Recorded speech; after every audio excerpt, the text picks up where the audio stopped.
Good morning. Welcome into Hurrdat Sports Radio, AM 590, ESPN Omaha, ESPN Tri-Cities. We're live on Twitter, Facebook, YouTube. That's DB. I'm Ravi Lulla here on the Pillar Exterior stage, right here in the lovely old Hurrdat Sports Bar and Grill. It's not really, I'm getting a little feedback here, Shano. Get a little echo. Doing all right?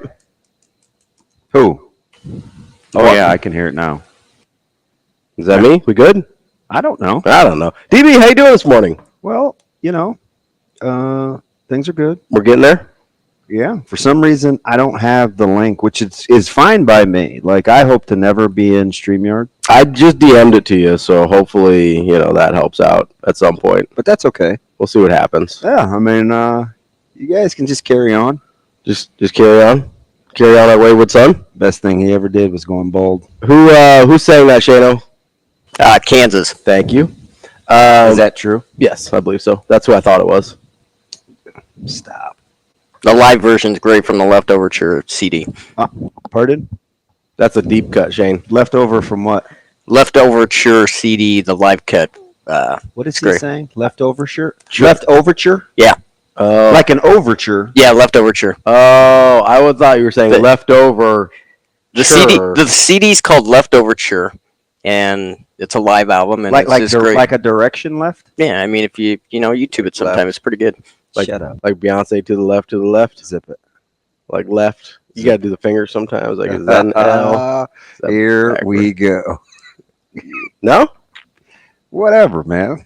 I thought he was saying leftover, like leftover food, and then churro, like half of a churro. And I was like, that's a weird name for an album, Shane. Here we go. Here we go. I'm taking more notes in my Cirque du Soleil notebook. Taking some notes today? What are we taking notes about? I need to tear some of these pages out. What are we taking notes about today? Today, it was get downhill, don't be fancy, get after it. Training is a lifestyle. Then I have a couple names: Quentin Warren, Christian Jones, Burke Brown, Trace Beatty. My rotation. Then we go Code Red. What's our blueprint? Code Red, like Few Good Men? Nope, that's the name of our defense. Okay. We definitely did call the Code Red. And my drill sheet and owning our own roles. Yeah? Yeah, that's all I got today. You're owning, what roles are you owning today? So for me personally, it would be as a wingman. Yeah? Yeah, not like Goose or Maverick, a different type of wingman. Well, yeah, because Goose is dead, so we don't want that. Spoiler. Wow, awful morbid. I mean, he is. What do you want me to do? Today I'm going to be a good wingman. And that's all the further I've made it. It's only 7:03. It is only 7:04 now. We're moving along. I made that time up, but I am officially fascinated by the weather. So that's and I excuse me. I always have been. Mm-hmm. Bill Ranby and Matt Serwy, when he was here before he went going home back to Wisconsin. Yeah, was like my weather man, wingman. I am just fascinated because I let the dogs out every morning, and so I'm always, I just take a quick inventory. I just take a gander, see what's goings on. Do I want to turn my sprinkler system on? Are you the goose or the gander? According to the saying, who would I rather be? What's good for the goose is good for the gander. Like, who would I rather be? I think you both, as long as you're on the same page. Because it's not about one being bad versus one being good. It's about an individual doing what's good for the group. Then let's be since I was staring, let's be the gander. All right, let's do it. Or is it gander-er? At that point, you'd be a gander-er. Okay. One of those tricky ER things again. Yeah, not purpler. Yeah, so I still think I can get away. If you can get away with littler, I think I should. Littler is an actual word. I think I should be able purpler? To. Yeah. It sounds like what Jamarcus Russell was drinking. It's like, I'm drinking that purpler. It's apparently what the Mets are drinking. That Grimace juice. Dude, did you think about purple drink? That game was drunk last night. I don't even know why I'm captivated, except for I want to be right about the Cubs. Yeah, I do. But apparently the Mets are good again. Allegedly. Well, a couple days at least. So another reason is that I'm curious about what the Metropolitans are doing. Mm-hmm. They have a couple of arms that may become available. Ooh, I like Available Arms. Right? Don't you think? Yeah. I mean, isn't somebody going to want to make a run at Severino or somebody? Yeah, and maybe they've got to sell. Are you sure? I mean, well, they're not I mean, look at their division. They're not catching Phillies, or they're certainly not catching the Phillies. I doubt they're catching the Braves. At this, although at this particular juncture, they may not catch the Nationals. But fair. So I guess they're selling. But can you do that with that fan base? I think you have to at least pretend, don't you? I don't know. Ask the Red Sox owners. Well, they should put Lindor on the market. Yeah. I mean, they've got to do something because obviously, like, paying out of their nose for the payroll just has not worked. No, he is filthy rich. Like, I get that. But at some point, it doesn't mean you want to give away money. Rich people don't like wasting money either. No, I know. They didn't get rich that way. And I get a lot of these are kind of vanity projects for them, so they leave their business models aside. But at some point, rich people still look at the bottom line and they're like, hey, if I'm spending this amount of money for this number of wins, that doesn't work for me. Yeah. Now, if he was having the Phillies record, yeah, he'd be spending whatever he wants because he's getting like a return on his investment, even if it's not financial, right? But if you're sitting there and you're like, I've been under 500, I've been paying a lot of money for this team for the last few years, and we're bad. Mm-hmm. At what point are you just like, cut my losses? What are we doing? Yeah. They should have brought back the purple dude sooner. Got to bring back Grimace. Yeah, but I don't understand what the Cubs are doing. Cubs got to go they got to go shore up the back end. Boy, they are total trash. I mean, they're total trash. They're still, I mean, they're just a few games below 500. They're not that bad. So 8.5 total, right? Well, they're 8.5 back of the leader. Of the leader, yeah. A leader. I knew you were going to do that. Well, I've talked to him so much in my life, I feel like I can do that voice. So they are... He's trying to keep something. They're only 2 games back in the wild card. No, I know. That's what I'm saying. It's kind of... They're in no Cubs land. Yeah. I don't even like the Cubs, so I really couldn't care less outside of the fact that... Go Cubs, go? I just felt like, considering I was awful with the Brewers... But I did tell you about the Cards and the Cubs, and the Cards they're teasing me, showing like they have signs of life. They are pretending to be maybe okay at baseball. They're capable. Yeah, I mean that's why you liked them, but they hadn't played very well for a good stretch there. I just didn't peg them as a team, as a franchise that was going to play back-to-back dodo eggs. Yeah. Yeah, whatever, man. I mean, listen. So anyway, back to the weather. How is it going to be? What's the high today? 87. And then tomorrow it's like 69. And then we're back to like 80s and 90s. It's like, I don't know. And are we going to get these games in today? We're going to get the first one in, I bet. The second one. Of course, because people don't want us to work together.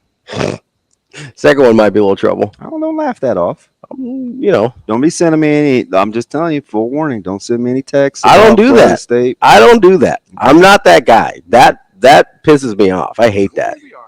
Thank you, Doc. Especially when it's somebody that doesn't know you like that. Yeah. Like if you sent me a text about UNC, like let's say UNC wins today, and you sent me a text, I wouldn't love it, but I'd be like, all right, whatever. Me and DB are like that. It's cool. I don't know if I'd respond, but I wouldn't be like mad about it. But there's some people. Oh, I know. I know. That are not, you're not like that with. And they're just out here when the worst one's Creighton, Nebraska, right? When Creighton and Nebraska playing basketball, people just come out of the woodwork to text me. Yeah. And it's like, hey, I don't know you like that. You may feel like you know me like that. And just because you have my phone number, you think you might be able to text me like that? That happens in this job, though, because we share so much. At least, yeah, I think we do. We share so much of us. It's easy to feel like, well, I know those guys. Oh, for sure. And I get it. I do, really. But if you actually have my phone number, because I don't, the DMs and the stuff on Twitter kind of like, that's part of the job. I'm like, whatever. All right, I get it. But if you know me well enough to have my phone number, then you probably know not to chide you over. You should know better than to, like, because I don't do that to people. Because I don't. Believe me, I've lost my mind before. What's the joy in that? I don't care about that. It's childish. Now, with the Kyrie Irving gif too. Now, You're such a hater. Now, if Texas A&M loses, I don't know any Texas A&M people in my life, but I will be pretty loud about it on Twitter. Yeah, your boy's just parlaying. Thought about going to grab a bite to eat, but not enough low-key places. Yeah? Yeah. You can come over to my house. No, I don't. I think having Trev over to your house with me to eat would be like that scene in Gladiator where the dude has to taste the food first. And I know something would be up because you don't cook. No, you can bring your own food. Yeah, you can bring your own food. I was just watching some detective. I'm not gonna poison him. I might talk a little crazy, but I'm not actually crazy. I'm not murder people crazy. Oh, it's about 6 degrees. Yeah, but there is that separation. Wow. No, so he looked good in his Is that just maroon? It's just maroon. And his little polo. It's Texas. They don't have the vocabulary to come up with interesting colors down there. No shots fired on my end. I'm not. My mom is from Texas, so I chill. Yeah, she got out though like a smart person. I'm not. My mom's from Iowa, but she's been here for longer. Yeah, Ravi here for getting loose on Iowegians. Got to GTFO. Shane is from Iowa. Yeah, he's from Walt Hill. Still sounds like somebody's name. I miss Nebraska. Although I DM with him a fair amount, so I get my fill. Yeah. Yeah, we do it to ourselves, he said. He said that in probably 15, maybe. Walt Hill is somebody's name. That town was named after a guy by the name of Walt Hill. So I assume so. Yeah, that's not true. It's true. He made that up. No, that's somebody's name. I'm sure there is someone named Walt Hill. It was named after the hills. There was a bunch of aggressive hills in the area. It was named after the hills. So where's the Walt? It may be someone called Walt, but it wasn't Walt Hill. Is it a name? It may be like Walt's Hills, like North Fork, right? But it was like Norfolk wasn't named after somebody like, oh, that's Jim Norfolk. That wasn't what happened. Shane, I'm like, since I'm going to tag in, we're going to be like the Road Warriors today. Do we feel like does Ravi need? Are we going to have to go a little 2-on-1 here? Because I feel like he's a little out of pocket early.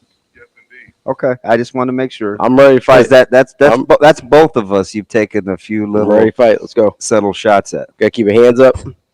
Is that we back on the pastry thing? Is that what's going on? Hand out. I've been on the pastry thing for a minute. Yeah, I know. It's like 6 days in a row. You're doing too much. Listen, I have 34 C4s too. No, I got one. How many did you drink the other day? Which was one too many? Which one? Which time? Which days did you have multiple C4s? Which no one does in the same 1 hour setting. I had them both. I didn't drink them both. This is the second one from that day. I bought two. You kept it? Yeah, because usually when you go to the gas station, it's like one for $4 or two for $6. So yeah, those things have quietly.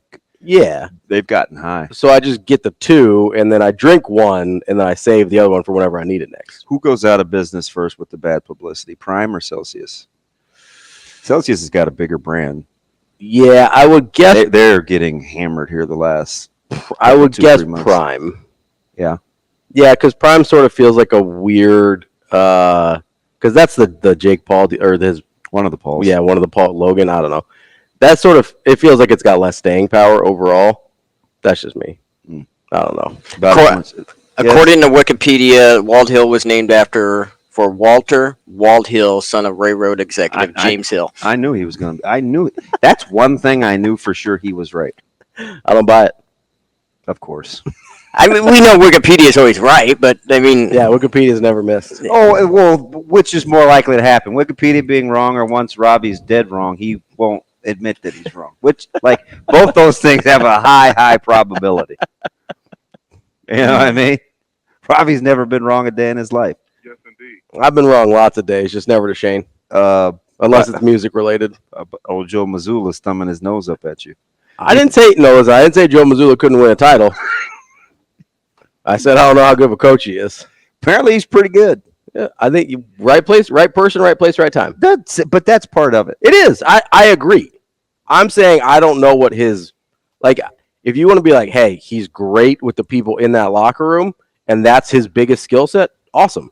I feel the same way about Phil Jackson. Like, they obviously have some basketball acumen to get to where they're at, but Phil Jackson's biggest talent. I'm not even here for that nonsense. You could just stop right now. Phil Jackson's biggest talent was people management. I don't know why you grind that axe. Because it's true. It's ridiculous. Phil Jackson's biggest talent. And you've had some stupid arguments, but that one is in like the top 5. Phil Jackson's biggest talent is people management. Okay. That's it. Okay. I'm not saying he's bad at basketball stuff. So, because I'm genuinely curious. I'm not setting you up this time. What do you think? What was the biggest difference between Mark Jackson and Steve Kerr? Steve Kerr coming in the following year. So there were a couple big ones. The first one is Mark Jackson did not know how to coach offense at all. That was a big problem. That was a tactical issue. Like, genuinely it was. Okay. The other, I think, was temperament. I think Mark Jackson revved really high for a group that didn't make a lot of sense for. And I think Steve Kerr is a very, like, measured, like, he'll get after you for the most part. So did the managing of the personalities, was that kind of a thing? Yes. I'm not saying the managing of the personalities You're just thing. here to put a percentage on it. No, I'm just making a distinction. You can value them at whatever you want, and I'm not going to argue. Mm-hmm. If you tell me basketball, NBA, if you're telling me NBA is 90% people management and that's what you need to hire for in a coach, okay. If you tell me it's 50-50, I'm fine with that. I am just making a distinction because they're different things. And some guys are better at the people management and some guys are better at the basketball. And if you've got a guy that's good at both, obviously you've got like a Spoelstra situation where he's awesome at his job and nobody questions it. But most guys lean one way or the other, right? Same thing with college football, right? You've got guys that are... It's funny that you use the Spoelstra for an example because you have to be a specific type player to play for him. Yes. But he manages those types of players incredibly well. And a lot of them are guys that other people can't deal with. Yeah, so you realize, though, like, it's way more important than you think it is. Because there are certain guys that just can't be heat. You can't handle Riley and you can't handle Spoelstra, right? Mm-hmm. But they're successful. Mm-hmm. So being able to manage your kinds of people is much more important than like you're leading on to give it credit for. We know from the film analyst stuff and all of that he can do offenses and X's and O's, but it's just like discrediting Hurley sometimes. Like, there's got to be something about the way that he demands excellence that is, even if because you don't you think his offense is just okay, and even though he's not the offensive guy, I think the offense is good. I don't think it's that complex, but there's something about the buttons that those guys push for sure that is extremely important. I wouldn't want, and I don't know which part you're hearing me say that part's not important. Just because I am either making a distinction or being like, hey, they're good at this but not at this, I'm not saying that the people management is not important. Like, I 100% believe so that what are you, because so it sounds like either Belgian or some sort of waffle, because like, what are you saying? Is this safe statement that like, hey, in coaching, technical and tactical matter? Well, no poop. No, what I'm saying is people that are like, my statement originally with Joe Mazzulla was that I don't know how good of a basketball coach he is. When I said that, I meant the tactical side. Should I have been more specific? Absolutely. Sure. Okay. But I meant the tactical side. Because, I mean, that's a pretty safe statement unto itself. It's like... It's a broad statement. Because if I'm talking about coaches and I'm like, oh, man, he's just okay here, but he's really good there, but you need both. Like, okay. But my point is, in the NBA, I don't know if you need both all the way or one way or the other. I'm willing to entertain that the tactical side in the NBA might be less important. But so the where I'm hung up is like guys that you'll use for the example. It sounds now Tony's usually a great defender, so I'm gonna wait for TG to say that I'm pushing you around. But it sounds like you're quick to bring up Phil Jackson and say he's only this. So it sounds as though it is disparaging or it is to lessen his value. Because when you make the distinction between, let's say, the almighty Greg Popovich and Phil Jackson, you're quick to say, Phil is his greatest asset was that he just could manage personalities. That isn't the only reason certain amount of percent. It 100% is. And like I said, you can make that percent whatever it is, whatever you think it is. That is so safe. And I'm not going to argue with it. The reason I made that, you can't get me with that. No, listen. It's like I'm getting to the Phil Jackson thing. It's like slinking out of the room after with the sunken shoulders. After it's like you came in kind of like, and then people look at you. Where am I slinking? I'm still sitting here. Okay. I'm trying to explain the Phil Jackson thing. The reason I made the distinction with Phil Jackson is because I believe that Greg Popovich was I don't know anymore. It might be lost his fastball a little bit here. But I believe Greg Popovich was very good at both the people management and the tactical. The reason I brought up Phil Jackson's my view of deficiencies on the tactical was to only because we were comparing the two. Now, that doesn't mean he's worse tactically than Joe Mazzulla if I don't think he's very good or anyone else. That's not even to say he's not above average tactically. But the thing that made Phil Jackson was the people management. Okay. So, but you realize this is like, okay, let's say I move on past the Phil Jackson thing. It seems unlikely, but okay. Let's pretend. No, I'm going to move on past the Phil Jackson thing. But let's not act like the last. So, who won the college basketball championship? That would be one UConn. Who won the NBA championship? That would be the Boston Celtics. Don't you find it odd that you've taken aggressive stances over both their coaching prowess? No. I've said that Hurley's an incredible coach. I have repeatedly. I actively do not like him. Okay. Actively. And I think the complexity of his offense is overblown. But in the same sentence, I have said his ability to teach the execution of it is unbelievable. Another one of those safe landings. It's not a safe landing. It's it's nuance, man. I don't know what to tell you. So why do you like? Well, because I think you want it to be a hotter take than it actually is. It's just weird It's weird waltz to back yourself into a corner with. Hills, that is. I don't see any corners. I feel fine. That's DB, who's apparently spicy this morning. I'm Ravi Lulla. I'm just out here. I just asked the question. Just out here for nuance. We are back here on Hurrdat Sports Radio, AM 590, ESPN Omaha, ESPN Tri-Cities. We're live on Twitter, Facebook, YouTube. That's DB. I'm Ravi Lulla. Shane Schilberg producing for us here on Hurrdat Sports Radio on the Pillar Exterior stage. Hello, friends. I'm getting smoked in the comments a little bit here, so I'm going to start addressing those in a minute. But first, it's just too easy. Well, I mean, it's because people don't listen, but that's fine. Of course, that's fine. I mean, listen, I'm just here to educate. It's fine. So here's the thing. Yeah. So Mazzulla has a clip. I don't know if I sent it to Shane or not, where he intentionally inserted Pritchard into the game to make that shot, to shoot that shot. Okay. Is that tactical, or you just catch a break? I mean, he knows that guy can make that shot. That's great. Okay. Just real dismiss. See, and I know when you've said this numerous times. You're like, I think most of my problem is when I say things. I didn't call it a problem. I just said it's what other people's problem. Shane, can I say the letter and I can't? You can say the letter and then the word. Yeah. You can't so say you said I wouldn't say it. It's not even a cool word. You're like, I know that I sound like an a-hole. Yeah. And I was like, yeah, 100%. And then I said, you guys can't get past hearing the a-hole to listen to what I'm actually saying. You guys? You people. The free world? You people. Yeah, the listeners. That's pretty tactical, though. See, how do you have the gall to be dismissive over a fact? Like that, you're just in denial. It is a tactical move, but it's okay. Is it that? Does it take a rocket scientist to be like, "Hey, here we go with the whole value thing"? You're like Shane. Who sang that song "Slippery" or the album "Slippery When Wet"?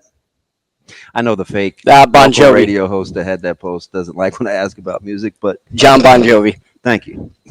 What? Let's get to TK on the Hurrdat hotline. TK, what's up, bud? TK, you there? 10,000 years gives you such a crick in the neck. Good morning, fellas. Lord have mercy. You being Genie this morning? What's going on here? Hey, you're fortunate we took a call in the first segment and the second segment. What's up? Hey, What's up, I'm here to sing your praises, DB. Oh, shoot. That's rare. Look, you mad? You mad? You mad? What's up, TK? Never mind. We don't have time for a call right now. DB thinks that everybody bullies him. We got to tell him exactly when he does things right. So, purpler is a word. Thank you. I put my legal research skills to the test. Found that it is a word recognized by the U.S. Scrabble Championships. Yes. Oh, no. Give me Merriam-Webster. Don't give me the Scrabble nonsense. Who's Merriam compared to Timmy Scrabble? Don't give me the Scrabble nonsense. A horrific dictionary. Okay, so give me a real dictionary. Don't give me Scrabble. Dictionary. There's sounds in there. They're not words. Those are sounds. You have a word for that. It's called onomatopoeia. But, don't give me Scrabble words. Scrabble words aren't real. Give me a dictionary. This is an incredible start to the morning. Give me a dictionary. Okay. If a dictionary recognizes purpler, I will relent. You can be wrong. It's fine. I also got to give him props because I've been reading him stuff since he kind of started at Rivals. Yeah. That kid is going to be. I don't know how old he is. He's probably older than me. No, I think he's a youngin. Because. Well, DB, I may sound like I'm 40. Oh, that's right, because you're 23. I was going to say, you're low 20s. He's probably a few years older. I would have guessed mid-20s. I would have guessed like 25, 26. That dude is going to get a massive contract from On3, just like what On3's been doing recently and buying up pretty much all the good national people. He's going to be one of those one day. Mm. Well, He's going to be one of those one day. He better not big-time us. Dude, we're trying to help him out. That's what I'm saying. He better not big time us. Hey, TK, right, I appreciate. I liked his style too. Yeah, I thought he was really good. I liked his style too. You did a great job in getting him. I appreciate that. Now the more interesting stuff. So Josh Pate yesterday, or 2 days ago, whenever he streams his stuff, had a question posed to him. Well, it wasn't a question. That no Power 4 conference champion will be undefeated. Do you think that is true? Yes. Yes. I agree. I think the only shot of somebody being undefeated is Utah. I'm probably more inclined to agree with that. I love Utah. So I ran through, after Ravi's love affair a couple of days ago with Cam Rising, and I saw a Utah fan at the CWS. It was an older gentleman. He had on a Utah hat. My dumb butt went down there and struck up a conversation with him. This guy couldn't have been younger than 70, right? This little itty bitty guy, and he loves him some Cam Rising. And I was like, I got a friend up there that is like all in on this guy. And he goes, "Hello, friend." And I'm not kidding. He goes, "I'm glad you guys didn't try to steal him before you brought that rule in." And I was like. No, see, our fan base thought Kyle Whittingham was too old. I love Kyle Whittingham. I was taking Kyle Whittingham in a heartbeat. Listen, I went through their record, and I wound up at 10-2, like just at first blush. But you could convince me of 11-1. Who were the losses? I don't know. I can't remember real time. But so what I don't like doing, TK, is not giving myself any wiggle room. So it's why I would take the under on 10.5. Oh, now it's okay to have wiggle room. No, because I'm not saying anything definitively. If I was going to be definitive, my style would change. You think at Oklahoma State is a possible loss? Yeah, that's one. Yeah. Let's see. Who's going to play quarterback at Okie State? Doesn't matter. Yeah. Listen, here's the two things. Here's the two things people don't realize about Oklahoma State. They get folks off the field, and they can run the football. So anytime you can do that, I'm not sure, and I'm listening to you, right? But I'm not sure how great your quarterback play has to be in Stillwater. At Houston? No.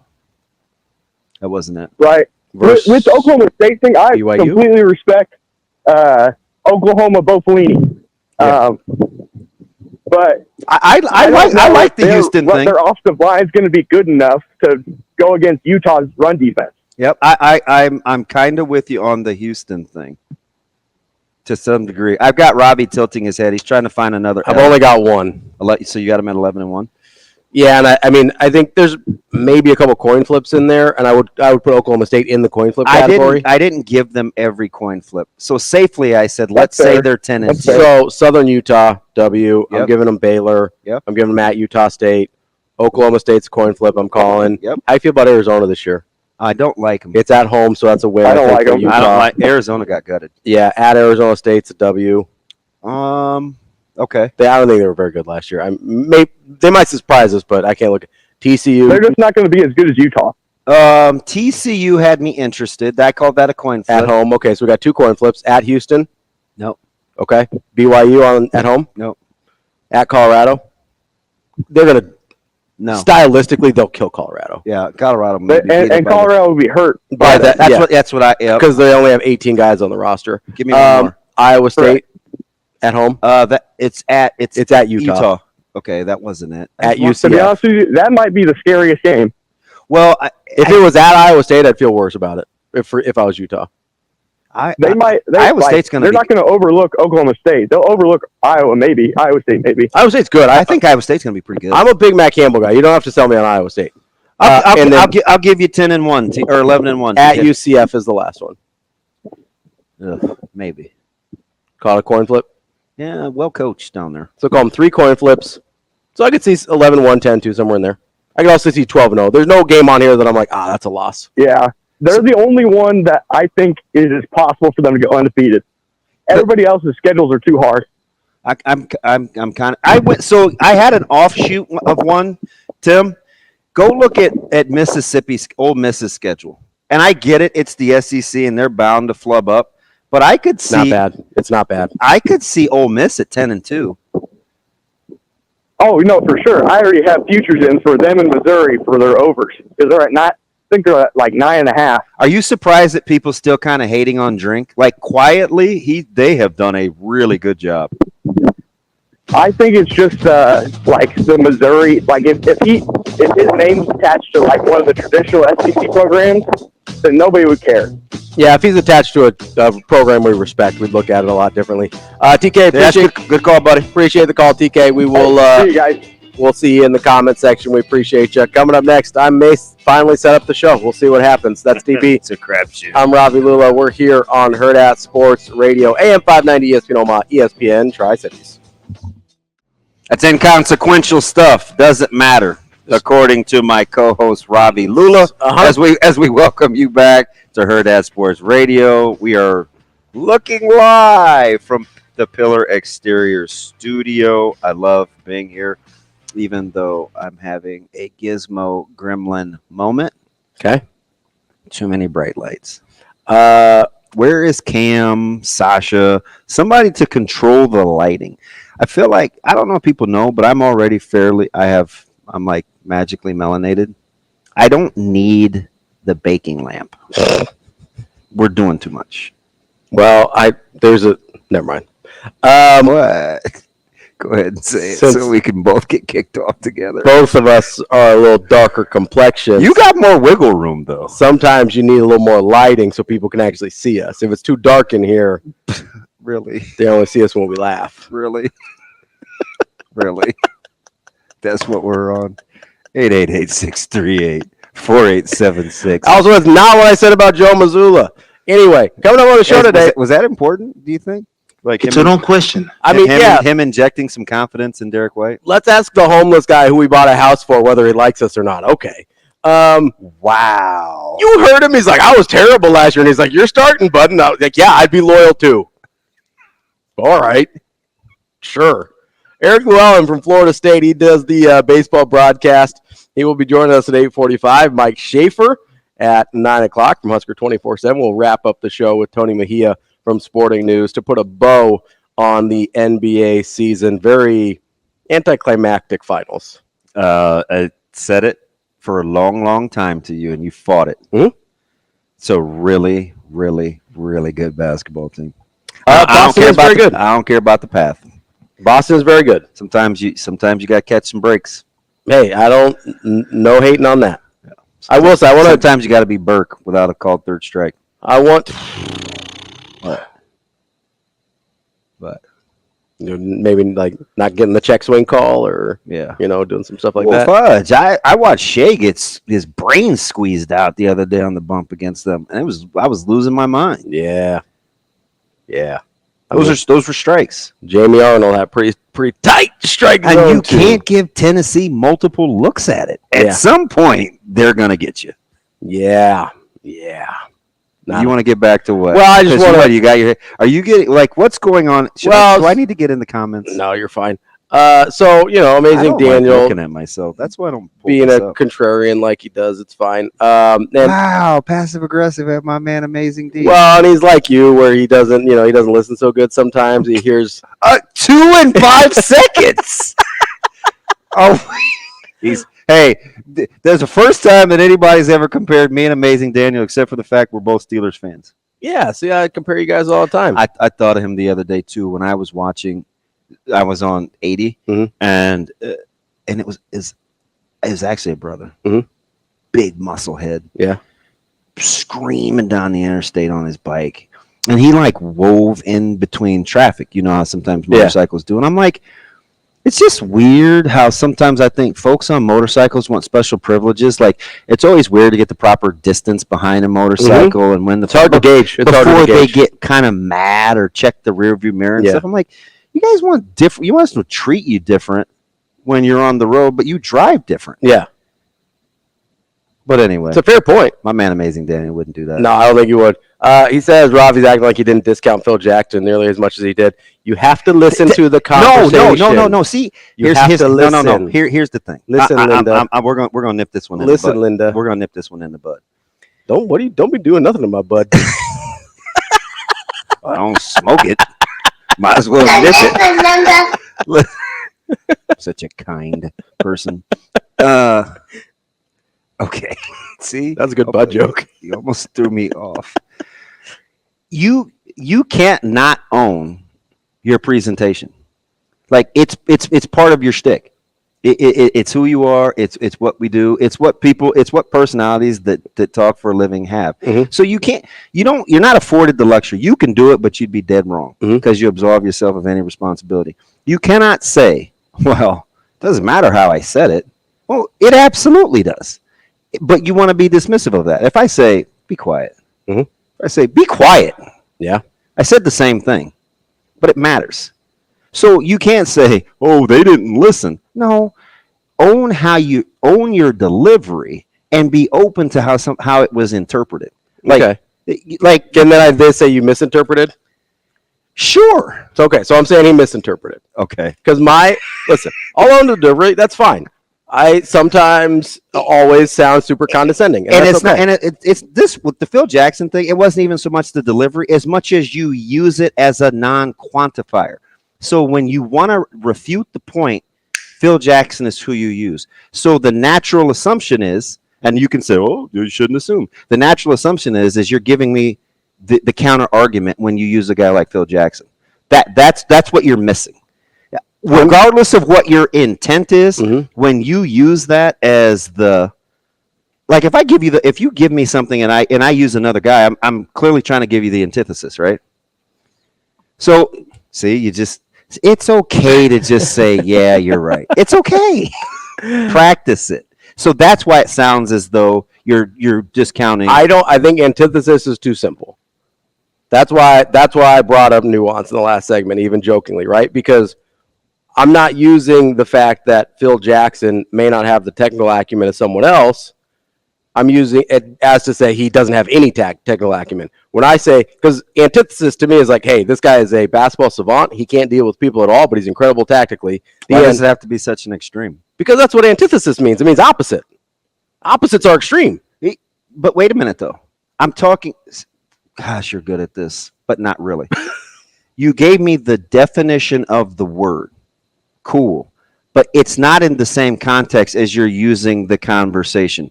Because what you're going to say is you're not saying one is the other. The context of how the whole English language works is if you say, what's a good analogy on the fly? I was going to use a sunny, cloudy reference. If you give me if you're talking about tactical guys and guys that are let's just use Pop and Phil for the discussion. And you give me Phil, or you give me Pop examples, and I give you Phil Jackson, and you say, yeah, but Phil, you're using it as a disqualifier, right? So if antithesis is too strong of a word, what other word would you use? The opposite of your argument, not the opposite of each other. The opposite of the argument, not the opposite of each other. I don't know if this is a word. I use it as a distinguishing factor. Okay. Because the only thing I was saying about Phil, are we making a distinction between the two to elevate? No, I'm making yes, in that case I was. Because I thought I think Pop is a better head coach. So right there, that's what's gonna get the reception that we are hearing wrong about Phil Jackson. Well, so you're using it as a distinction to elevate one or the other. Yes. So but here's the only thing that I would like to say is it seems like people think I don't think Phil Jackson was a good basketball coach. That is absolutely not what I was saying. Okay. That's the only thing I would like to make clear. If you think I'm over, I know. He and Tex, they just stumbled their way into 10 titles because they had good players. I never said that. I know. All I said is I think Pop is a better basketball coach because he's got both of the things at what I think is a high level. I think Phil's is a little more out of balance. Elite on people management. Because you'll make the case that all things being equal with the same 7-player rotation, Pop's staff would outcoach Phil's staff. Yes. Tactically. Yes. Okay. Now, the people management does matter. Okay. And I think Pop's really good at people management as well. Now, his personalities that he had to deal with, because there's no apples to apples comparison here, right? And we can't prove it. So I won't die on the hill. We're just talking about the ability to have which is conversations and how all I want to say, receiving audience. All I want to say is it was received as though I think Phil Jackson is not a good basketball coach, and that was not. All I was doing was comparing the two best basketball coaches of all time. Do you think it was received that you didn't think Dan Hurley was a good coach? Maybe, but I don't think I said that either. Do you think it could be perceived that you're saying Joe Mazzulla isn't a good basketball coach? That's the one that is probably the closest to what I'm saying. Okay. What I believe about Dan Hurley, and we can get to this because that's they brought up Tom Osborne in this too. Who's they? The commenters, the YouTube people. Hey, we got a tough those street, people. So you better be careful. No, that's fine. So here's what I was saying about Dan Hurley. The only thing I've said about Dan Hurley is I don't think his offense is as complex as people want it to be or want to make it seem, although it's executed at an ungodly level. I've said that a million times. Mm-hmm. And I just don't personally like him. That's not to say nobody else likes him. That's not to say his players don't love him. I do not personally like him from what I've seen and what I've witnessed, right? That is not saying he's a bad basketball coach. He's obviously an awesome basketball coach. I think he gets a little too much credit for the complexity of his offense, but his ability to coach it at that level is unbelievable. Mm-hmm.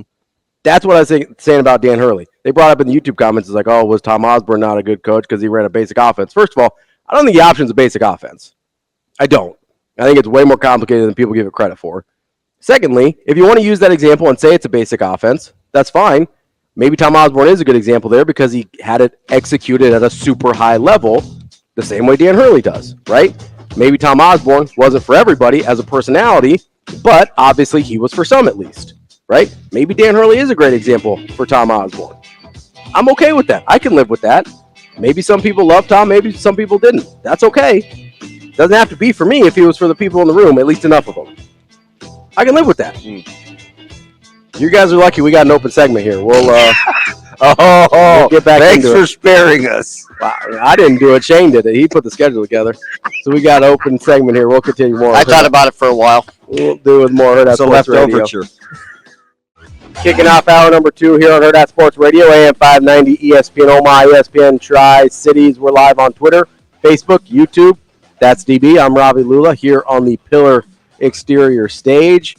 There's a lot of people being wrong today, DB. I don't know. It's well, I mean, you're actually getting people to like some because this is a total Ravi angle right here as we welcome you back. So my man Ryan says, I'm a big Phil guy, but he did have Tex wanted to rely on for the tactical stuff. My response, I can't stand that argument. All good coaches have quality assistants. My man comes back with good assistants can make a good head coach look great, and I'm Team Phil. Like, That's an opinion. The facts are the facts are good coaches have good assistants. Yeah. It gets into the opinion world of the shine one puts on the other. And why get into the weeds with that? The only reason, and I'm 100% sure of this, the only reason we use Tex Winters and Phil Jackson is because Phil and the players have given Tex Winters credit. Yeah, because we know his name. Just about to say that. Yeah, we don't have any idea who Greg Popovich's top assistant is. So again, they did have a shooting coach named Chip England who revolutionized basketball, but that's okay. Revolutionized? That was strong.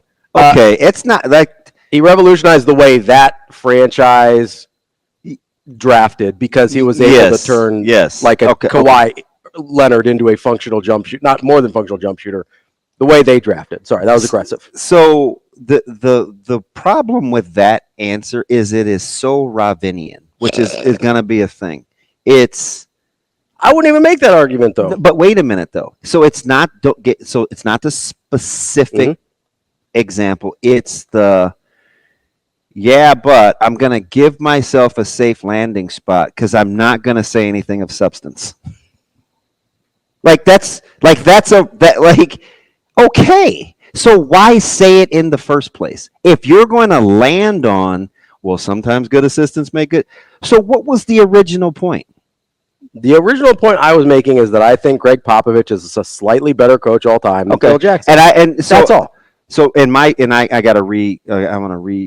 recalibrate the discussion. This isn't I couldn't care less about the Phil versus Greg thing. That's fine. It's the manner in which we have conversations to arrive at a conclusion. Mm-hmm.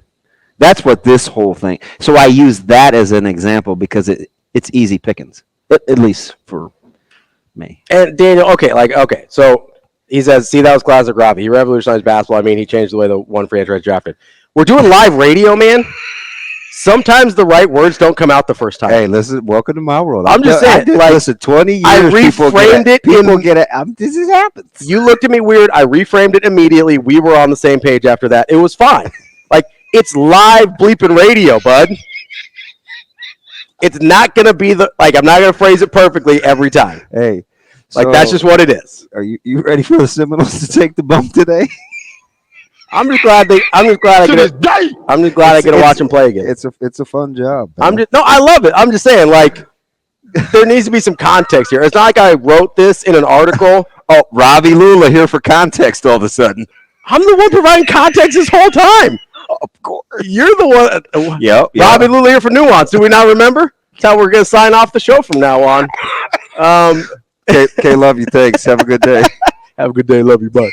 Have a good day. I do want to get back into the schedule thing because you have me interested. Yeah, because we were looking at because TK was talking about Utah, and I don't see any. I see 3 coin flips, no sure losses. That team could easily go anywhere between 10-2 and 12-0. No question. Okay.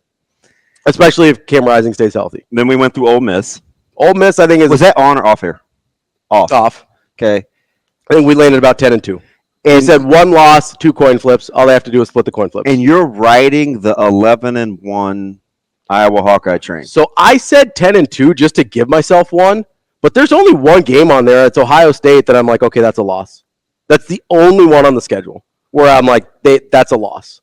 And guess what? They're probably going to play them pretty close because it's Iowa and that's what they do. Yeah. Maybe. I don't know. Every once in a while, Ohio State gets away from them because they're just better. But, if that's a 7 to 10 point game, you'd be shocked?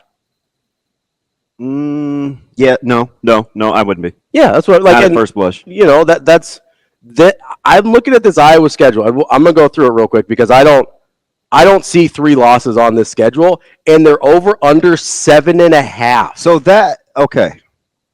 That's the real number. I'm not making that up, right? That's yeah. There's a handful of teams at 7.5. That's nuts. So I can't find 5 losses on this schedule. I'm curious because I do think that secondary will be outstanding. Yeah. And they always play good defense anyway, but they become their own benchmark.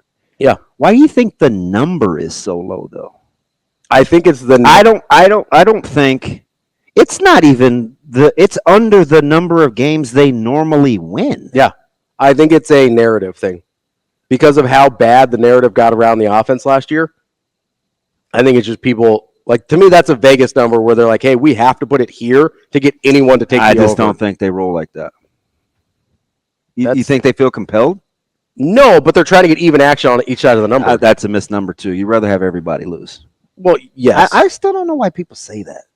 Because if you've got the juice on the winner, yeah, I ideally, then you make the margin. Ideally, the public would just lose. Yes, ideally, but because it's of no real consequence to just only win the juice. No, well, it is because over large scale, not compared to if the public loses.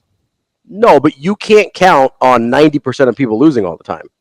So what you do is you bake this. Is this casinos? You want to teach me how Vegas makes the lines? No, I think that's become a very antiquated. I'm not talking about the lines necessarily, but I'm talking about like casinos are just risk mitigation. Okay, that's all it is. And so the risk mitigation is if you yes, you want to set the line. You're learning because I was going to walk you into something, but I like how now it's like let me get this. I'm not talking about lines so much as I am like the financial model. Okay, right. Because what you want to do in that situation is yes, you want to give yourself upside. Zero pushback from me on that. You want to give yourself upside, but you want to allow yourself that if the downside happens, you still make money, right? So the juice is the downside. We still make money if you can make it generally even, unless you just know something the public doesn't. Mm-hmm. That's where some of the line stuff comes in because generally Vegas knows better than the public. Do you know what Vegas wants when they set a line? To win. Action. Yeah. They want action. And they want action. You can make the argument that the best way to get the most action is to have a compelling number. Yeah. I definitely would make that argument. Right? Yeah. And a compelling number gets action oftentimes on both sides of the number. But ideally they want the public to lose. 100%. But they can't live in an ideal world though. They have to live in a risk world. And they also can't operate with the public never winning either. So yes. The public has to win enough to keep coming back. Right? So that's where the juice is becoming incredibly important because even if everybody, even if it's 50-50 split, half the people win, half the people lose. I would probably put that somewhere at the tertiary thing, the juice. I think the juice is pretty important. So, okay. So why do you think it's advantageous to not move the line and make something like minus 150 or minus 180? You'll look at the win totals. You'll see, the over is slanted at minus 180. Why not? I get it. You want to set it at a hook? Mm-hmm. Why not move it and get the push? Move the juice? Yeah. To where? To the next number. Yeah, but the next number could be anything. That's the problem with. Listen to what I'm telling you. Okay. So let's say Minnesota 4.5. Okay. And minus 180 to the over. Okay. Why not make it 5? You just because they want to collect. Why not make? They want to make you. Why not move the half up? Yeah. Why not move the hook? Because people want to win or lose. They don't like to tie. Okay. That would be my guess. I don't know. I don't have a good answer there.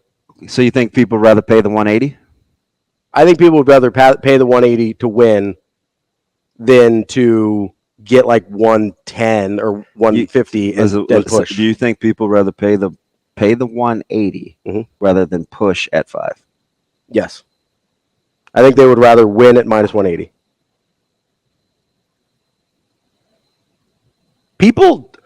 Most people who gamble, it is, like you said, about the action. They like winning or losing. How many, outside of a random money line, which, okay, how many people do you think like to get into the 70, 80 cents on the 20 cents on the dollar? Genuinely, and I genuinely who? No, I could be genuinely wrong. No one? No, listen, I could be wrong on this. From the people I know, the casual gamblers, because I don't know a lot of sharks or whatever you want to call them, the casual gamblers, a lot of them barely pay attention to that. Casual gamblers. And that's what most people are. So that's why Vegas is doing the darn thing. Yes. Because people don't know what they're looking at. They're picking. I can't tell you how many times people text me and either are asking for clarification or on something or are asking for a pick. And I'm like, hey, I think this side, but I don't like the value because it's minus whatever. And he's like, oh, but you think this is going to win? A lot of people don't, casual gamblers a lot of times do not even understand or care about what that minus 180 versus minus 150 or minus 110. That's my experience. People who know what they're talking about and people like you that know what you're talking about, you care about the minus 180. I don't think casual gamblers do. I just don't think it's but I think a lot of people that are in that field know that that's not very advantageous.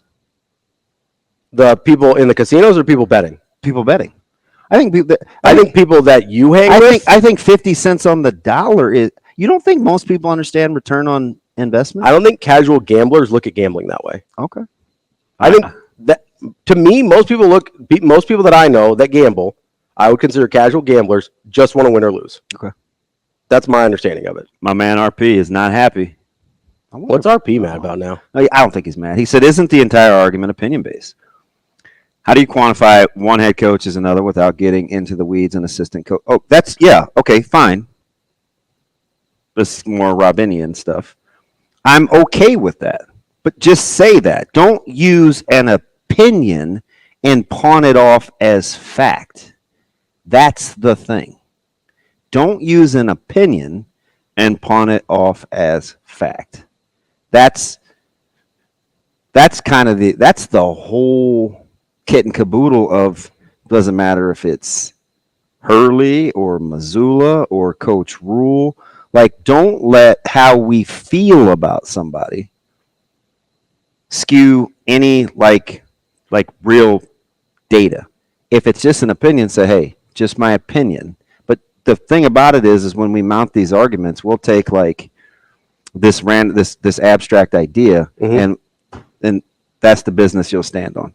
Like that part I can't really. Yeah, that's fine. I can't mesh with that. But it happens all the time. It does. It's sometimes really difficult, and I'm not calling anybody else out because I do it too. I think it's sometimes really difficult to separate how we feel about something versus what we know about something. Was it Moylan that said you're entitled to your own set of opinions, but not your own set of facts? I don't know who said it, but it's true. And that's fine. And like with Hurley's a great example. I'm very clear. I don't like Hurley. That skews how I view him. I do not think his offense is that complex. Like, I don't think that might be my opinion, and that's fine. But me not liking him is not informing that opinion. Can I do a thing with Iowa with coaches and being in the right place and managing the right coaching the right team? Don't you think that's Coach Ferentz in Iowa? I think that is a place where he is uniquely suited, yes. Hey, so what did we do when Coach Rule came in and replaced Coach Frost? Did we talk about the uniquely good fit? Okay. Yeah, 100%. I even said this a couple weeks ago. So that's like, again, you said, I think the safe way you said it, is we can give it a percentage. But isn't that what we're really after, though? Yeah, you're looking for the uniquely right fit for the time you're in. You're looking for fit. Yeah. We'll get into the tactical part of it later on, right? Yeah, that's totally fine. Okay. I can live. I mean, I can live with that. Because I just don't want to be dismissive of it in one area, like what Missoula did in Boston for a really, really good team, and then it's a really good team, and then champion Matt Rule. Because you know what you never talk about with Coach Rule? Tactics. Yeah. You know what you don't talk about with Coach Satterfield? Tactics. Okay. Now, I just don't like. I will say some people were critical of Satterfield's tactics last year, but again, they weren't. You're not qualified.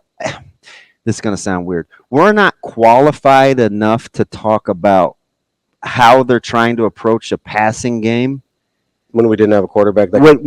If you don't have people that can execute it. Now, Now, what I will say is fair is if it's 3rd and 2 and you think we should run the ball and we throw the ball, that's fair. Sure. But that's not. There's a difference between technical and tactical. So, like that, technical is like execution. Yes. Tactical is like game plan. Yes. Game call, like play calling. Yeah, that's fair. So, like that's the distinction that I make, and I just don't want it to be back to the goose and the gander. I don't want one to be good for the goose and not for the gander. Yeah. I think you could make the argument that I think a lot of coaching is incredibly about fit. Yeah, it's a lot like quarterback situation dependent, right? I mean, I make that argument about nobody says Kalen DeBoer isn't a good coach. Do you know what they say? I wonder if he'll be a good fit in Bama. Yeah. I have no idea. Right? I don't know if anybody's a good fit following Saban. Honestly, I don't. But is there a good fit following Saban? My point is I think we discount it. The fit part? Yeah. Yeah, I mean, you could make an argument, and I wouldn't push back on it, that fit should be numbers 1, 2, and 3 on the list. Right? Because I'm assuming a certain amount of football acumen, right? I'm assuming you're not hiring someone who doesn't know what they're talking about and doesn't know what they're doing. So if you get the fit right, then you're probably well on your way to being successful. Like, there's probably a lot of coaches, not probably, there's definitely a lot of coaches that have a better offensive acumen than Kirk Ferentz. Fair? Fair. Is there anybody who would be a better fit in Iowa? Oh, I don't know about better. It's so again. I'm not saying there's not other people that could be good fits in Iowa. When you've won that long for that many years, I would be very hesitant to jump to better. Right? Could there be another good fit? Sure. For Iowa. Oh, I'm sure they're out there. But that's kind of my point, right? Is despite having what we would consider at best an average offensive acumen in Kirk Ferentz, even though he comes from that side of the ball originally. But I think it's wildly undersold, the fact that he plays in a style that's conducive to his talent, to his supply and demand. Yeah, but again, that's wildly underappreciated. That's a good fit because he's willing to. And there's a couple of other guys that are coming into the scene. Well, we'll see. Lincoln Riley, if they can adjust. Lincoln Riley's one. Mm-hmm. Don't undersell what's going on in Madison either. I will be very, very curious to see if Fickell. And I'm a big Luke Fickell guy. I am too. He's the and I think he has a fantastic staff. Now we'll see. Before I knew anything about Coach Rule, if the ideology, if how they want to do this thing works at Madison, fits with what happens, August through late November. Can I throw a weird one at you? I mean, there's a lot of those guys. Can I throw a weird one at you? Yeah. Could I make the argument that in a different circumstance, Bill Callahan could have been a very successful college football coach? That's an easy one for me because I think, and I didn't know him better than most, but I paid attention to incredible football acumen. Yeah, I don't have any problems with that. If Coach Callahan had predominantly upperclassmen or a very mature college football team, get old, stay old, he would thrive. Yeah. Just not sure. He's just not a 18 to 19-year-old guy. Yeah. But but I would make the argument. But again, that's more fit than I would make the argument. That's more fit than really tough fit at Nebraska. You just especially talking about at the time, like socially. Yeah. Oh yeah.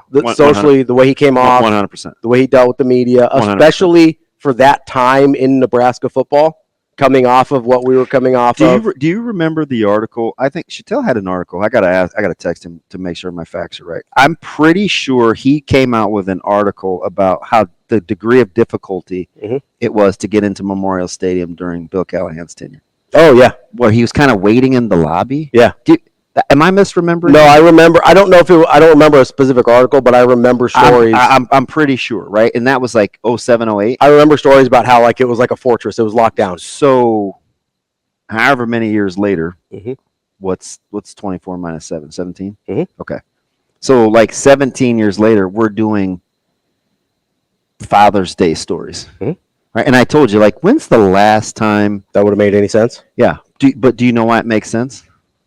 Because of the way it's certainly yes. Because of the fit of Matt Rule here at Nebraska. It's certainly not the X's and O's. Yeah, because you could make. I'm not going to say it's overrated, but it's just weird. I remember it's over talked about. Maybe yes. Not overrated because you need it. Yes, but it's over talked about. 6 years ago in this job, before they had even won a title, 5 years ago, people asked me whose offense I wanted. What national offense do you want? Do you know who I said? Who? And I'll say it today. I'll still say it today. I said Georgia. Oh, why? Do you know Georgia's offense in these big games? It's they can't throw. They don't do this. And listen, I want run action.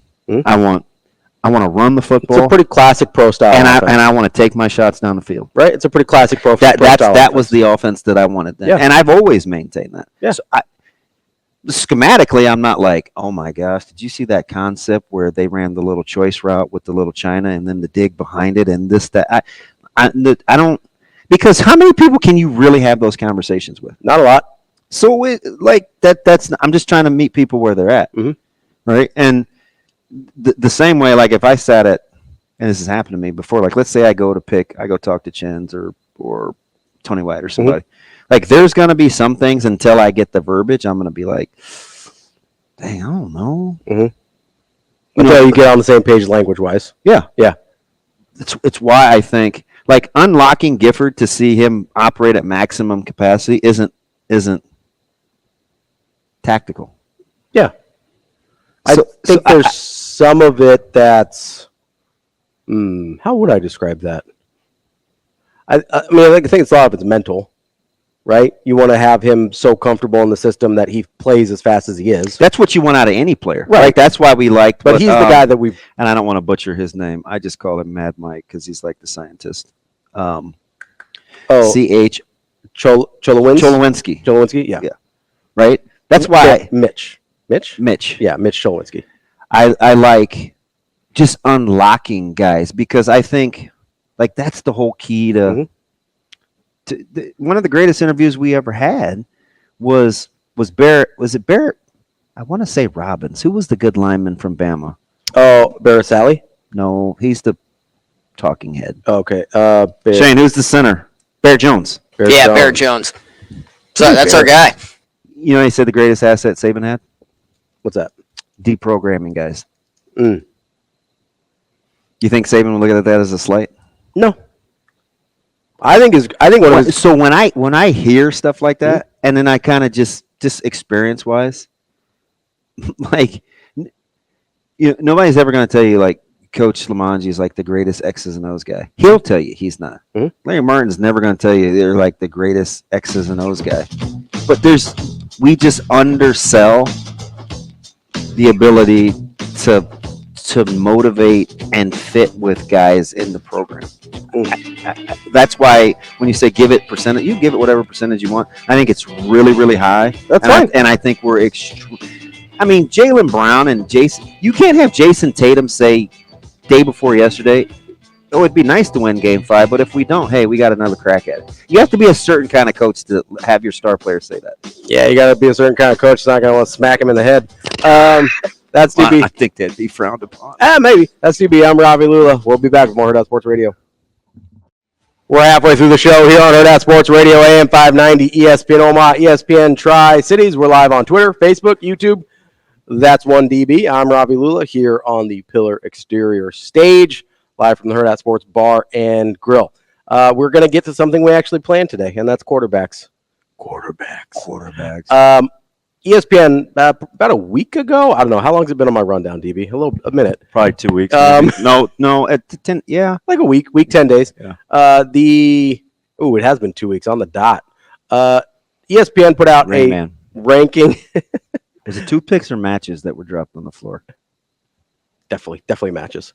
Sounds about right. The ESPN. Hello, Jerome. ESPN put out a tiered ranking of the quarterbacks, all the quarterback situations in the FBS, all 134 of them.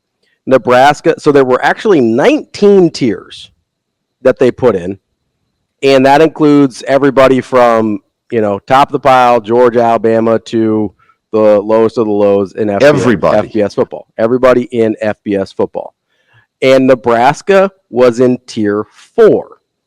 And I'll tell you what that means in a second. But before we get there, I want to play a little trivia game with you here, DB. Oh, Lord. So let's start with tier 1. Okay.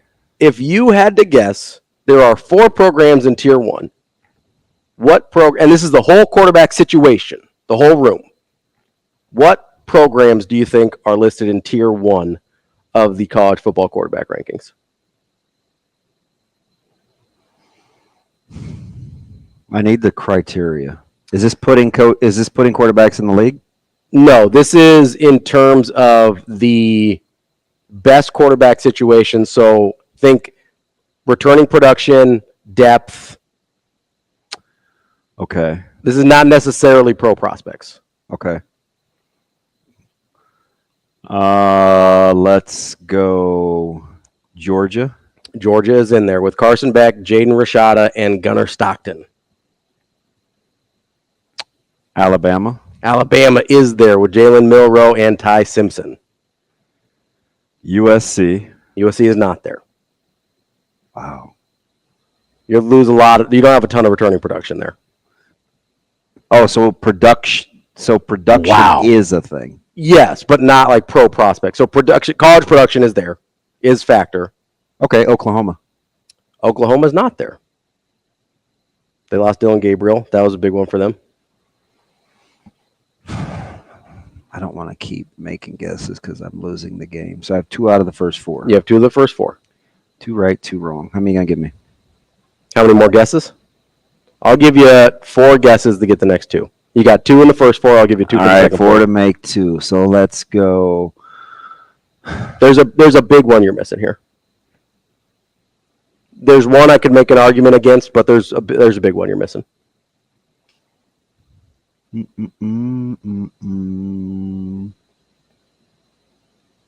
Ole Miss. Who am I missing? Not Ole Miss. God, they stockpiled quarterbacks.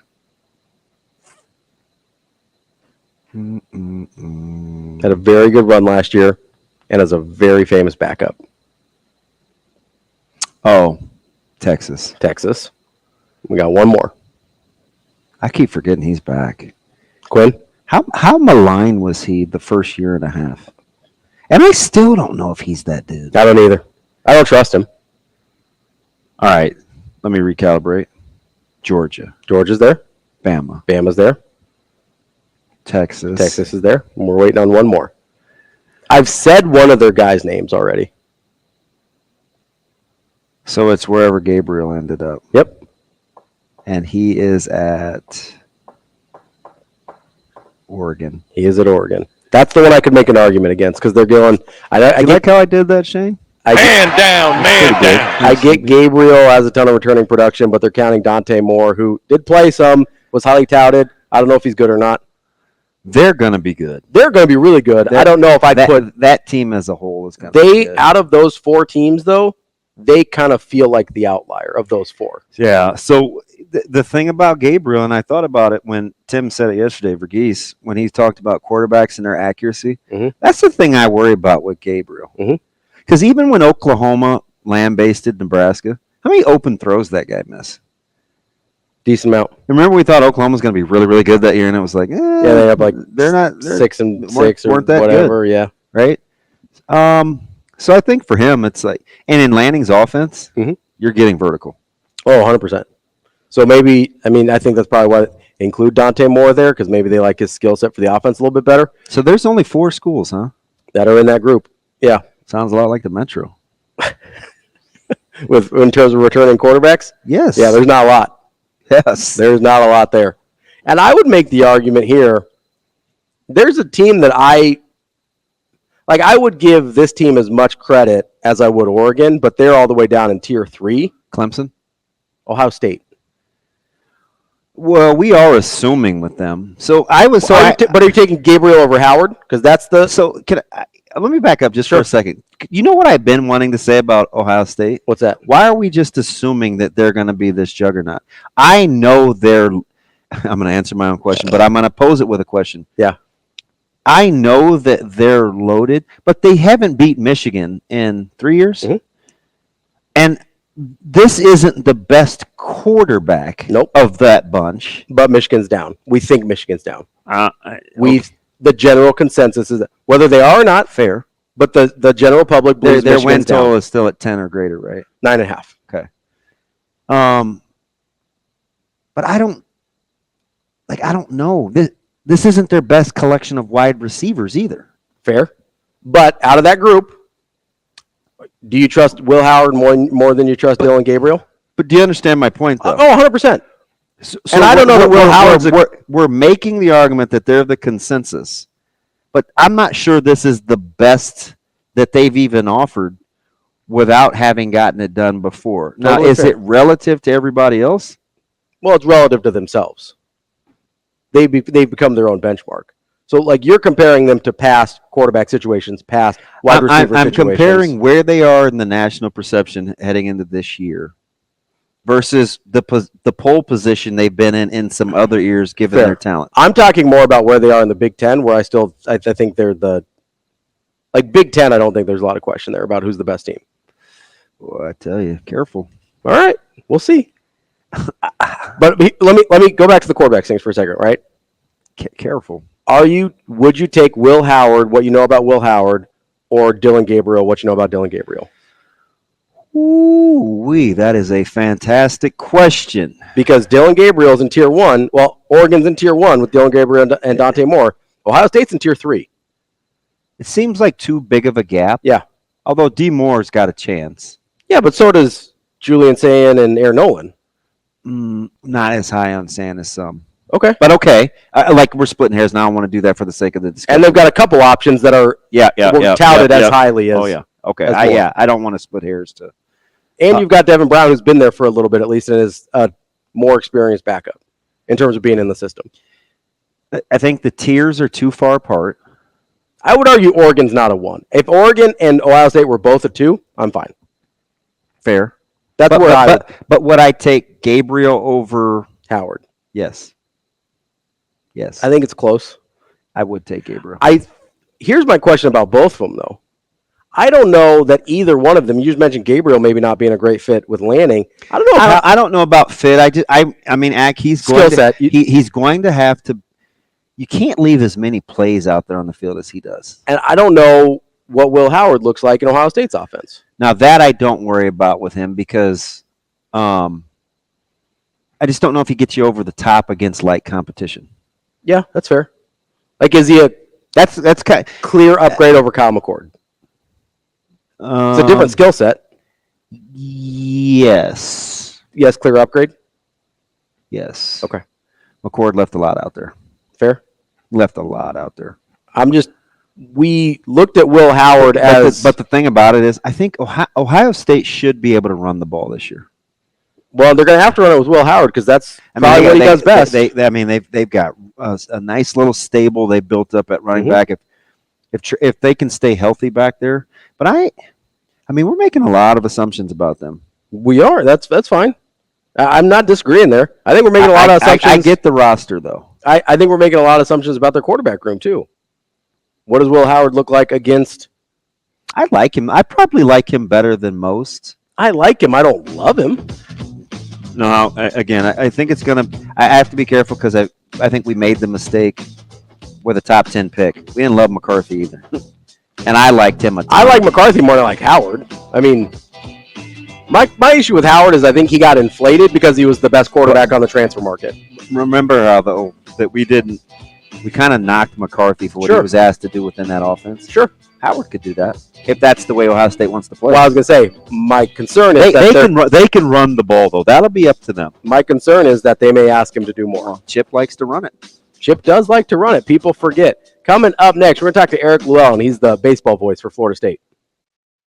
Wrapping up hour number 2 here on Hurrdat Sports Radio, AM 590, ESPN Omaha, ESPN Tri-Cities. That's DB. I'm Ravi Lulla here on the Pillar Exterior stage. And joining us now is Eric Luallen. He is the radio voice of FSU baseball. Eric, how are you this morning? Eric, you there? Shane, you got him up? Hello. Hey, Eric, there he is. Eric, good morning, man. Long time no talk. How you been? Oh, I'm doing all right. How about you guys? Oh, we're hanging in there.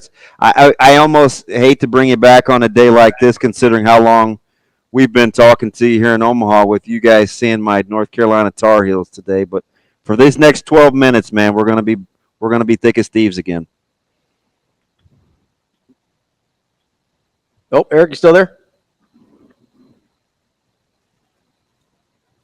I'll try and. Oh, there he is. There he is. We got you back. Sorry about that. You good? No worries, Eric. We appreciate you joining us this morning. So I wanted to kind of get your feel on this season in general, right? Because year 2 under Link Jarrett, obviously last year did not go the way Florida State and a lot of the people nationally thought it was going to. Big turnaround this year. How much of this, in your mind, was expected versus were expectations maybe tampered a little bit after the way last year went down? I think it's hard to sit there and say, yeah, this is what we expected, because you go through 23 wins and you retool most of the roster in the offseason. I don't think anybody could have predicted that this team ends up in Omaha. So I would have to say that we definitely came in well above expectations for the year.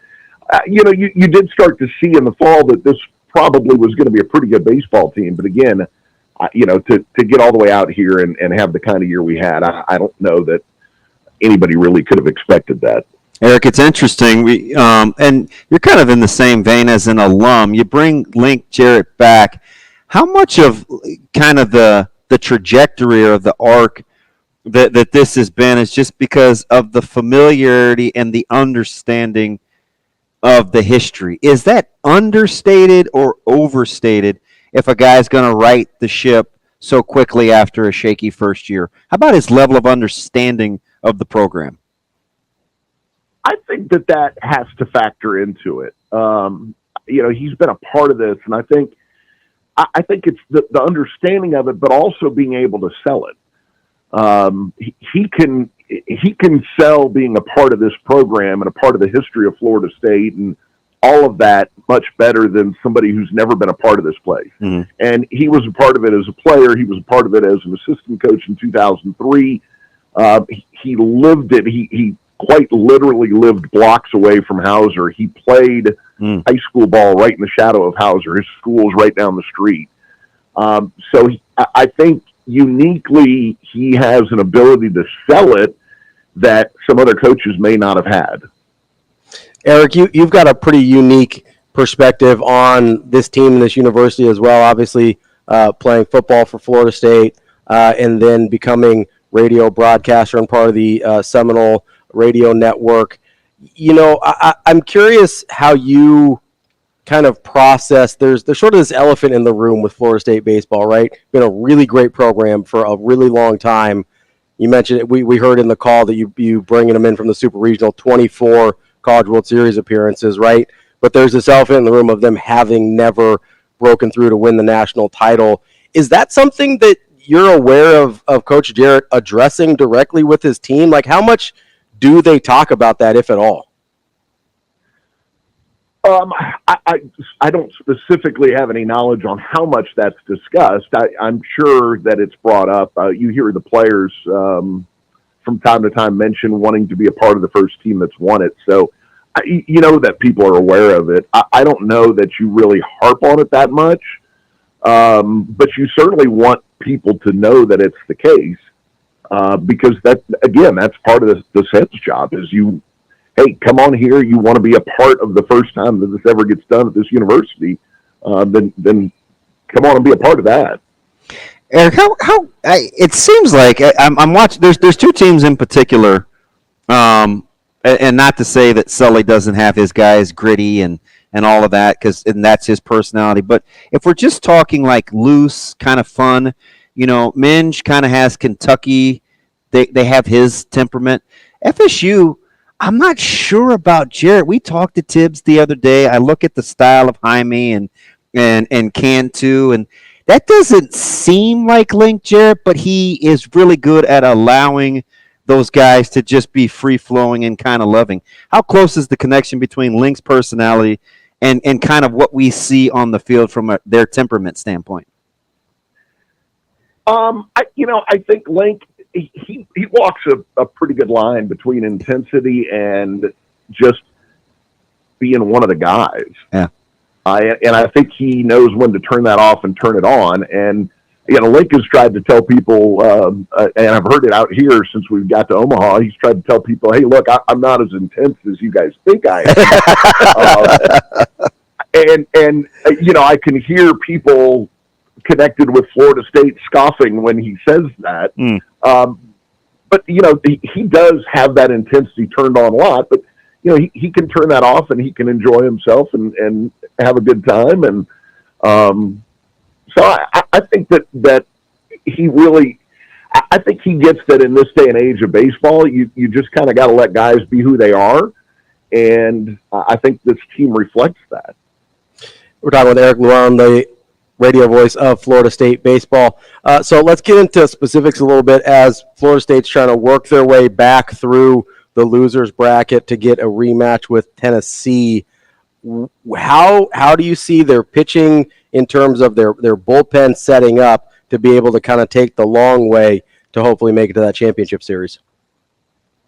Yeah, so we're going to go with Andrew Armstrong today, and he's a veteran guy. He's a senior. He's been around 4 years in this program, and he's one of those guys that if you look back at his past, I think his longest start came at the end of the season last year. They threw him on the mound in a Thursday game at the end of the regular season against Louisville, and he really produced a great start. If they get that kind of outing out of him today, then certainly I think the bullpen itself is relatively rested. Yeah. We really haven't used a whole lot of guys here in Omaha, so and with the day off in between, the guys that have been used can bounce back. I think Connor Whitaker's probably the one guy that if he's available, it's going to be pretty limited. Since he threw 71 pitches on Friday, 3 days rest. Could he bounce back from that? Probably. Could he give you a whole lot, like a long outing? I doubt it. So that's really probably the only guy that's limited or not available today. So I think the bullpen is fine. You've just got to get Armstrong fairly deep into this game. And, is fairly deep, is that 6 innings? I don't know if it's 6, but you certainly don't want to get him bounced out of there in 1 or 2. Yeah, fortunately for you guys, is I'm talking to the voice and former player, and my co-host happens to be a huge Florida State fan. I'm a Carolina guy. I would make Florida State the slight favorite, primarily because Carolina's offense has not really been Carolina's. I mean, it's a top 20 ranked offense. They haven't been great over the last month. Do you think that the difference in this one, because I think their bullpen is in good shape as well, is the big hitting, the timely big hitting, which Florida State has shown the ability to do? Is that the difference for you? I hope so. It seems like it on paper. Yeah, and I was just looking at numbers the other day, and I tweeted a bunch of stuff out that some of the runs these guys are on. If that continues, I think it certainly bodes well for Florida State. Jaime Ferrer's in the middle of a hitting streak where he's just really cruising. Cam Smith is hitting over 500 like the last 6 games. Dingus has been on fire the entire postseason. Lodis has reached base safely in 20 straight. So, up and down the lineup, I think just about every guy, really except for Tibbs, has some kind of streak going, whether it's a hitting streak or a reaching base safely. So when you look at that, and again, can they keep that going? That's going to be the key. But I certainly think that you're going to have to go out there with the idea that you've got to outscore the other team rather than think that you can get into a 2-1 ball game and win it. Eric, at some point we're going to have you on, and I'm just going to ask you about Florida State football stories for an entire segment. I just want to hear all the Bobby Bowden stories. But I'll be happy to do it. Unfortunately, we are out of time for today, so I'm holding you to that. We will give you a call back. And I don't know how much you talk to the players, but if you do, give a shout out to Jaime Ferrer for me. I'm also a type 1 diabetic, so I love that dude. Awesome. Appreciate him doing it. And I will definitely let him know. If you can tell me where he got that super cool Florida State pump cover, let me know, because that thing is awesome. I'll see if I can find that out. I'll message you. I appreciate you. I appreciate it, Eric. Thank you. All right, man. That's Eric Luallen. He is that's pretty cool. Radio baseball play-by-play voice for the Florida State Seminoles. We'll be back. Oh, Lord. We'll be back with Mike J. Schaefer from Husker 24/7. Kicking off hour number 3 here on Hurrdat Sports Radio, AM 590, ESPN Omaha, ESPN Tri-Cities, KFOR in Lincoln. That's DB. I'm Ravi Lulla here on the Pillar Exterior stage. We are joined now by the one and only Mike Schaefer from Husker 24/7. Schaefer, what's going on, man? Oh, not a lot. It's just another day in June. Things are busy, busiest month for me sometimes. But it's been good. It's been good. Schaefer, we've been talking a ton about like quarterbacks and the offers, and you had the great last week. It was kind of not necessarily quarterbacks gaming the system, but how the eval can be kind of tough because of just showing up kind of like on the banquet circuit. Do you think with Coach Thomas and Nebraska's kind of how they're recruiting quarterbacks down the road now past Dylan, that we're going to be closer to getting similar types of quarterbacks on the roster? It seems like over the past 15 years, 20 years, we've had such a wide variance of the types of quarterbacks within the same roster. You think we're getting closer to a type of quarterback? I don't necessarily think so. I don't think that TJ Lateef and Dylan Raiola are that similar. And then as you sort of continue down the line, a lot of it, I think, is there's just certain benchmarks or certain things that Glenn Thomas and Matt Rule and Marcus Satterfield are going to want from a quarterback, and it might just come in a different package with other talents and other skill sets. But I just don't know that I don't even know if you were to just ask a very basic, describe what Nebraska's looking for in their quarterback. I mean, I think, the obvious is you want a guy who has good arm strength and accuracy because they're going to rely on being able to throw the football. You want someone who can run, play action and has the ability to freeze a defense with that. But then beyond that, I mean, I think they would be comfortable if it's a person that is, more fleet of foot and you can utilize their legs at times. I don't think that's a requirement. And just like I think they would be fine if it's someone who isn't that quick, but has the ability to at least avoid pressure or can extend a play a little bit. So I just think there's different molds to how they're going to build it. And I think that's probably the right approach in the quarterback room. I just don't know that you can I don't know that you can say we want every quarterback to look like X and then have a successful recruiting endeavor, because the quarterback position continually changes and the skill sets of these players continually change. And so I think you just sort of have to have a few things that you want from every quarterback you bring in, and then the rest of the package could look wildly different from year to year. Is it as simple to say as if a guy is swapped out or goes down with an injury that the offense doesn't have to stylistically change a ton? Is that safe? I think that would be sort of where you want the arm talent. It doesn't, again, have to be, not everybody's going to have Dylan Raiola's arm talent. But I think that you want to be able to run similar plays, yes, regardless who's in at quarterback. And then that gets into the whole discussion of how different the offense might look in 24 with Dylan Raiola than it did in 23 with Heinrich Harburg. But I also think a lot of that has to do with the personnel around him, too.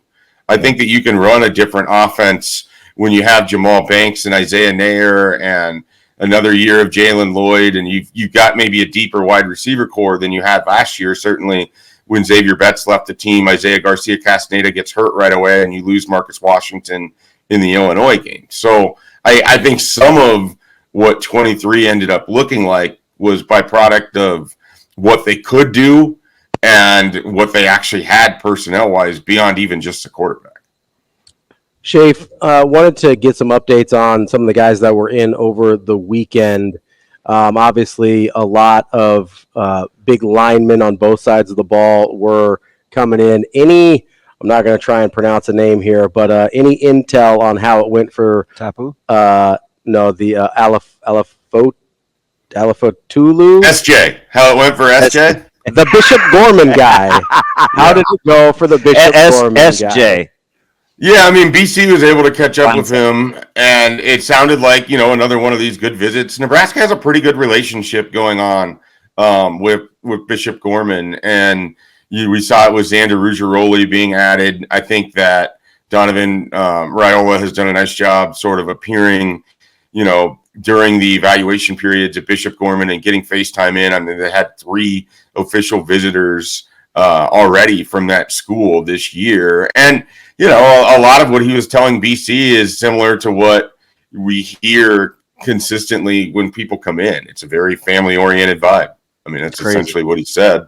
And that's what they want to do. And then obviously you want to show off your facilities and you want to show off, what you think you're going to be as a program going forward. And you want to blend that family vibe with the idea that you're also this sort of untapped rocket ship that's just ready to launch, and people have the opportunity to be a part of something as it's on its way up, from the ground level. I mean, that's definitely been a big part of the pitch for several years now. And I think he's receptive to it. But again, big difference between getting the guy in for an official visit and then getting the yes out of a top 100 recruit in the country, one of the top offensive linemen in the country, a guy that you're having to go up against a number of teams for. But that Raiola relationship, especially with Bishop Gorman, I wouldn't rule it out. Right now, it looks like we have Miami as a leader on the 24/7 Sports crystal ball. So we'll see how that goes. Hey, so before we get too far away, because you mentioned his name, what am I missing with Rougeroli and kind of how I fell into their lap isn't how it happened, but he seems like the tape looks better than how they got him. Is there something to that story that I'm missing? I think that people did not view him on the same level of a lot of his teammates who are, 4-star offensive linemen. He was the one senior on a group of offensive linemen that, they have 4 other recruits now here in 26. I think the other guy's 27. And if you talk to some people who look at the film and threw it on, they would tell you they thought Rougeroli was the best tackle on the team. I thought that. Yeah. And I know from talking to various people, Nebraska was pretty excited that they kind of just stole him. I mean, after one conversation I had last February and before we ran our Super 6, I made sure I put him in my sleeper spot just based on the way that, someone who would know was talking about Nebraska's level of excitement of what he could be and just sort of the developable nature of that frame. I think he's a guy that, in a couple years could be a tackle to know the name of here in Nebraska's program. And so I think there was just a lot of excitement that Arizona State and Washington State showed interest, but kind of were holding him back as a backup option. And Nebraska really sort of came through and pushed hard. And then there was a little bit of a numbers problem, and they were able to kind of figure it out with what you would call a Nebraska, NIL scholarship. So I think it's going to work out well, and I would look for him to be a guy who potentially, here in a couple of years is knocking on the door, potentially to replace somebody like Teddy Prohaska. There's 2 guys in that class I think are flying under the radar with how they got him. I think is it DeForino, the DB that they have. I like both those guys, Rogerelli and is it DeForino? Help me with that. I'm going to have to, because the name is not clicking for me, but we're in that point where I buried the 24 class in favor of knowing everything about 2025. So how dare you ask me about something? And it is June, which, if you're trying to, obviously, following and covering Nebraska has been an extremely busy month for you, so you're always forgiven with recruiting. Yeah, June is the month. I mean, June has become the month of the recruiting calendar. They're going to have 20-plus official visitors between last weekend and this upcoming weekend. I think that we could be, on a roll of potential commitments starting this week. We saw Malcolm Simpson jump in. I think there's some more potential announcements that could be coming here through the middle of the week. And then you're going to get into a visit weekend where you have some guys that I think Nebraska is bringing them in here to essentially get them to say yes. And so, it could be a good week for Nebraska to go from, say, 11 commits to, 14, 15. And then here by the middle of July, they could be closing in on 18 to 20. And so I just think it happens relatively quickly. And I think June is going to be the time of year where they really can get a lot of work done and then set themselves up for sort of the rest of the cycle and to kick the ball forward into the 2026s and 2027s. We're talking with Mike Schaefer from Husker 24/7. I know you kind of hinted at a few more commits. Are there any names you are able to tell us that maybe we should be looking at more specifically than others? Yeah, there's a defensive back coming in this weekend, Noah King from Ohio. I definitely think Nebraska, if the visit goes well, I definitely think Nebraska could close out with an addition to their defensive secondary there. And then the one I mentioned him last week, and I still haven't put in a crystal ball. I've been talking about putting in a crystal ball for like 3 months. I'm not sure why. I'm just hesitant on doing it. But Houston Kahaina Torres, the offensive lineman from Hawaii, I just think he has so much respect for the Raiola family, so much respect for Nebraska football. And he was being recruited as far out as Scott Frost's staff. So he just has a lot of interest in Nebraska. And I think that he wants to be part of this class and part of this offensive line group. Another name to keep in mind, Raheem Hutchins Jr., wide receiver from Shadow Creek in Pearland, Texas, school that Nebraska's recruited. Braylon Prude came from there last year. This is a guy that I know Garrett McGuire has been working on pretty much all spring. And I think it's just down to Nebraska and I believe one other school. So I wouldn't be surprised if a commitment could come pretty quickly after the weekend if everybody feels good about things. Yeah, I think it's like Nebraska and Memphis at this point. Hey, Schaefer, how much Scuttlebutt? We've been talking about him the last couple of days just because he's fresh off his visit, and he leaves Friday. He's going to miss the second day of our 7-on-7 tournament this week with Christian Jones and how his recruitment has gone. Yeah, I actually talked with Christian on Monday night. He gave me a call and we talked for a little while, and it's one of those things that's always. You know what's funny? I'm going to pay you I'm going to pay you probably your only compliment because they cut up some Benning bites where I said something nice about you yesterday, and that was one too many for the week. But he did say that he doesn't, in his words, mind talking to you. He can see why I like you. Oh, well, that's nice. I appreciate that. I'll take that. I almost win. In recruiting coverage, if they don't mind talking to you, that's a big win. And he's tough, right? Like he's not going to be for everybody in terms of covering. So I felt like that kind of spoke volumes.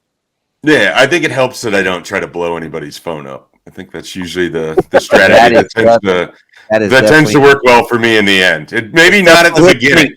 Because he'll shut that thing off. Yeah. So talked with Christian last night, and it's always fascinating. You have these guys, and Christian's been a recruit since a freshman year of high school. He's been to Nebraska so many times, he didn't need to go through the facilities. He didn't need to do the car wash thing. He knows all about the history and all of that. And so a lot of it was just being able to spend time with Tony White, spend time with Coach Dvorak, spend time with Matt Rule. And I think he feels very good about the plan that they would have for him. I think he feels good about what the future would look like at Nebraska.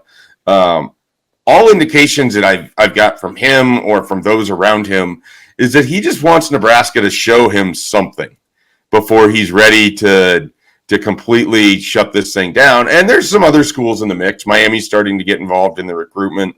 That's kind of an interesting one to me. You could see a visit there potentially in July. He's going to go to Oklahoma next week.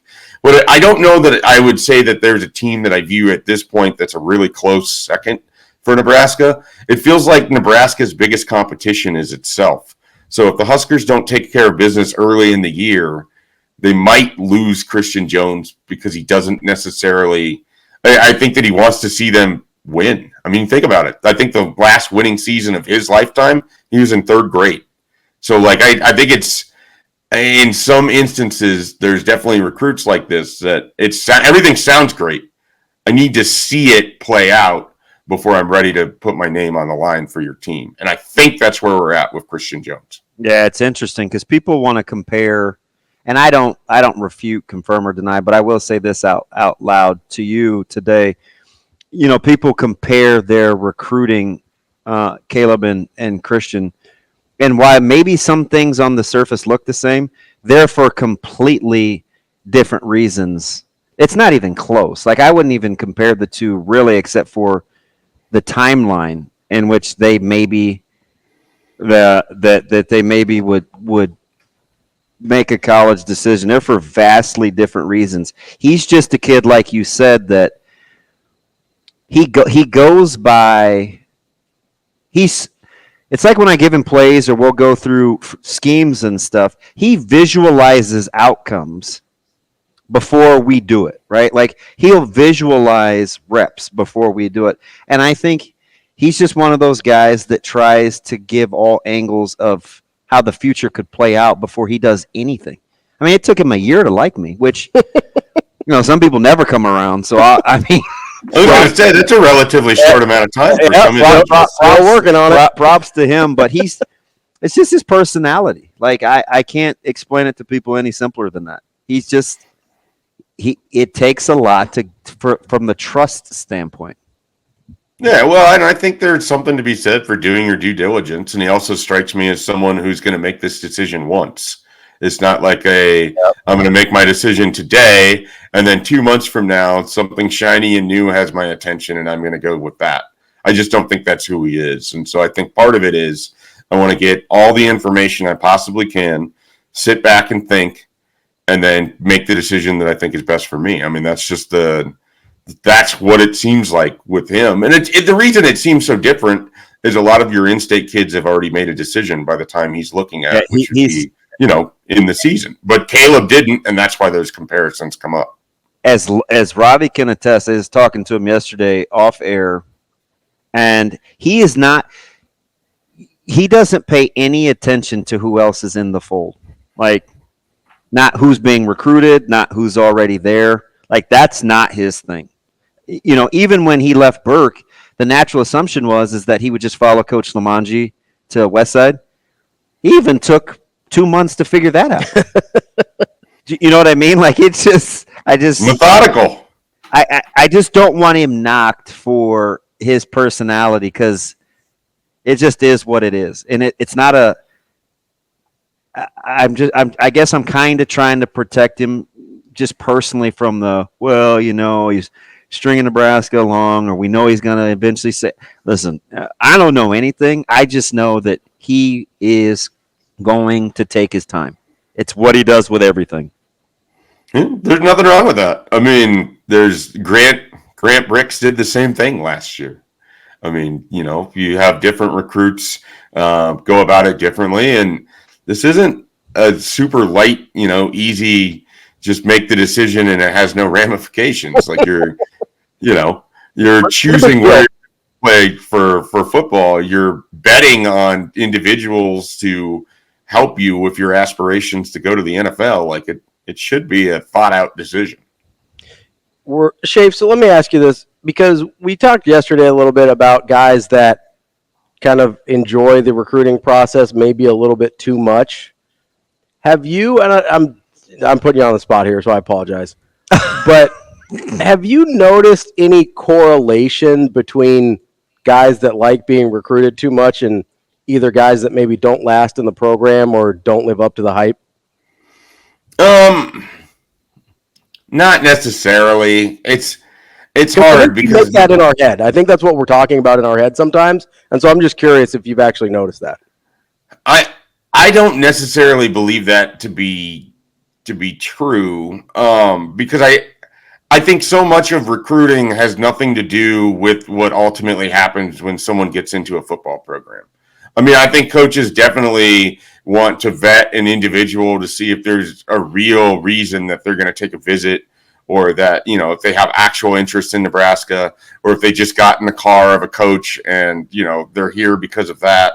So I think you have to do a lot of inventory as to whether this recruit is taking visits with real intention, and that sort of thing. But none of that has to do with what it's like on a Tuesday in, October, and you're a freshman and you're having to, go through school for the first time, and you're going through football for the first time. I mean, you hope that when you've done recruiting, you can sort of figure out how are these people going to be able to handle this, but no one ultimately knows. And, some guys who lock in on a program right away and know exactly what they want to do and everything looks great, and they get to Nebraska and within 1 year, they realize like it's not where they need to be. So I would hesitate to apply too much in terms of labels. There's definitely people who like the attention, and there's definitely people who like the phone calls and the games and all of it. But there's also people who claim that they don't, and then they're the ones who end up committing to 3 different schools in 4 months. Everyone's sort of different. You have to make decisions based on you, and sometimes your decisions are taken out of your hands. You might have a staff that just drops you from a class late in a cycle or things of that nature. So I would hesitate to apply to put too much label on what someone's recruitment looks like for their career at a school. Yeah, I think a lot, just listening to, I think a lot of that is kind of how you personally, that has a Schaefer prism written all over it, right? Because you're just not really judged, even though you'll have strong takes, you don't really judge people's. That's just not your style. You kind of just try not to, because just let people be. I don't know what their life is. I talk to some of it's really hard. I don't want to pass judgment on a lot of these recruits because I don't get to talk to them that much. I talk to them, let's say a kid that commits to Nebraska, in April, I've talked to twice before he commits. I probably talked to about 4 more times during the football season and send messages here or there. I don't really know these people, so I shouldn't pass a ton of judgment on who they are or what their decisions are. But I only know a glimpse of what they tell me. I only know the portion that they're willing to show. Schaefer, I have to say, you shouldn't let a lack of information discourage you from judging people. I never do. I mean, I certainly judge. I just may not verbally. Classic Ravi right there. I barely know the guy, but here's what I think about him. Not a big Dan Hurley fan. Never met the guy. Dion, enormous a-hole. I think that tracks. So I do feel like I know enough about Dion. Hey, Schaefer, real quick. You mentioned because I'm kind of with you on somebody else or two saying yes this week. What position group do you think?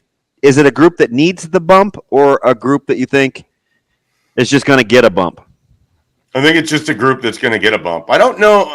Looking at this class, I don't know that I'm at the point where there's anything or any position where it's like they need to get a guy here. I mean, they got Parker at running back, and that pretty much satiated where I was with their running back recruiting at the very least.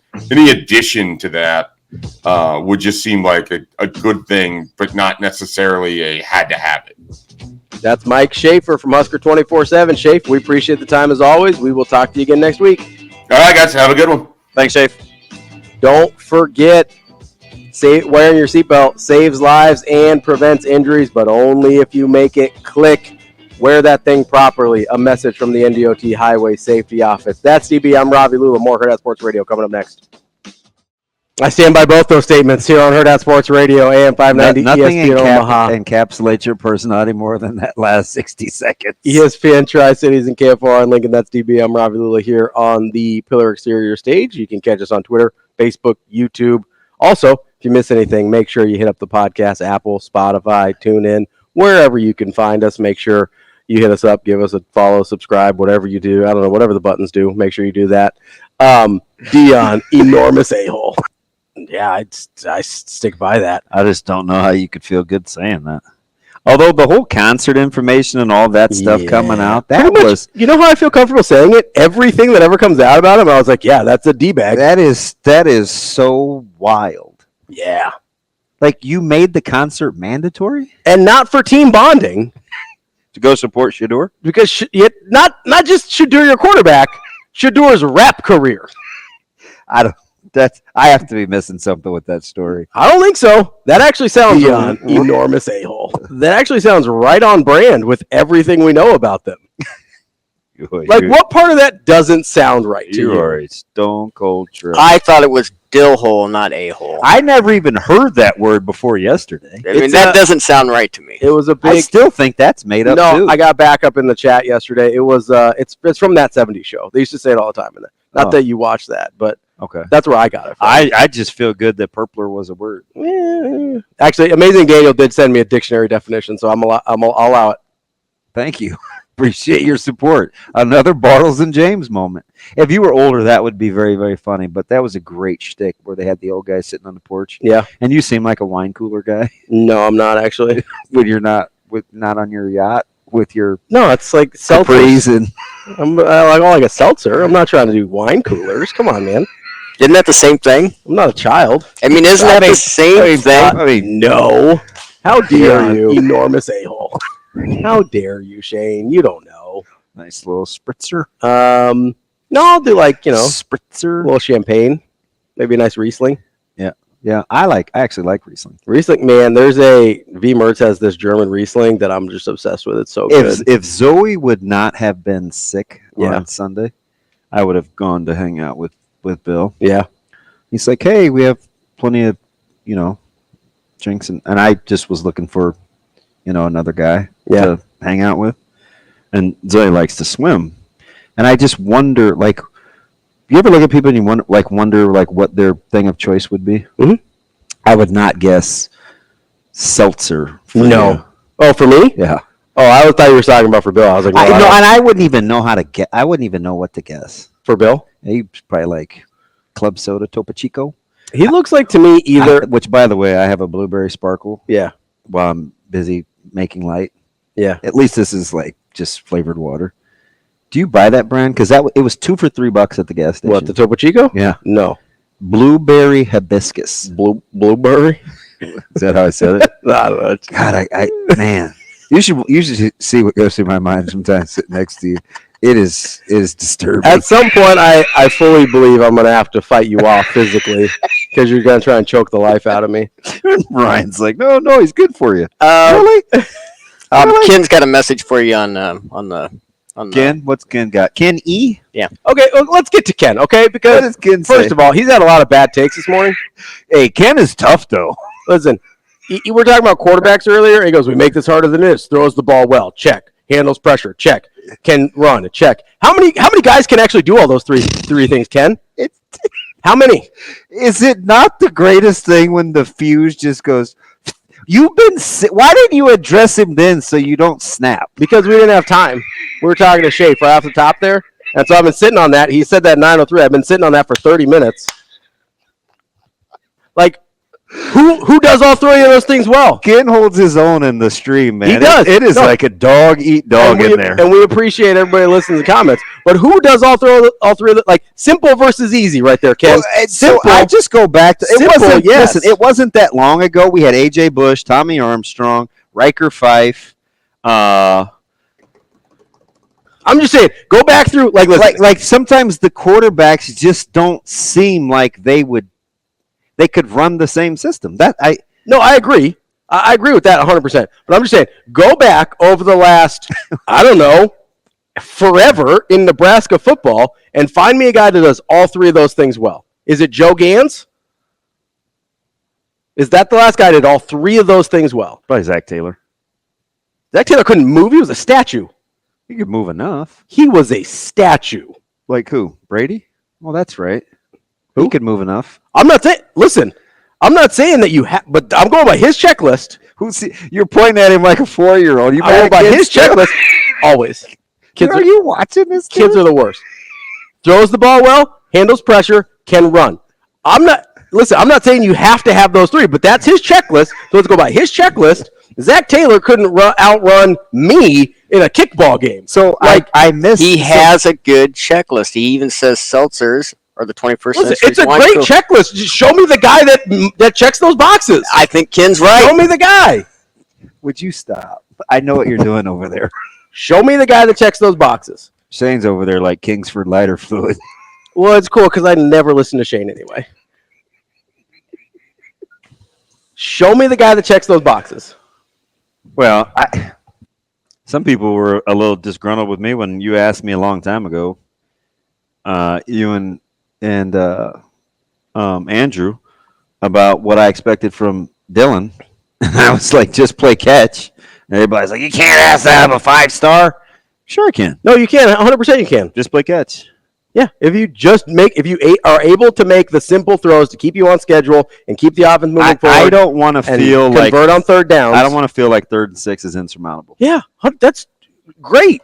That's a much more reasonable ask than runs well, handles pressure, and throws well.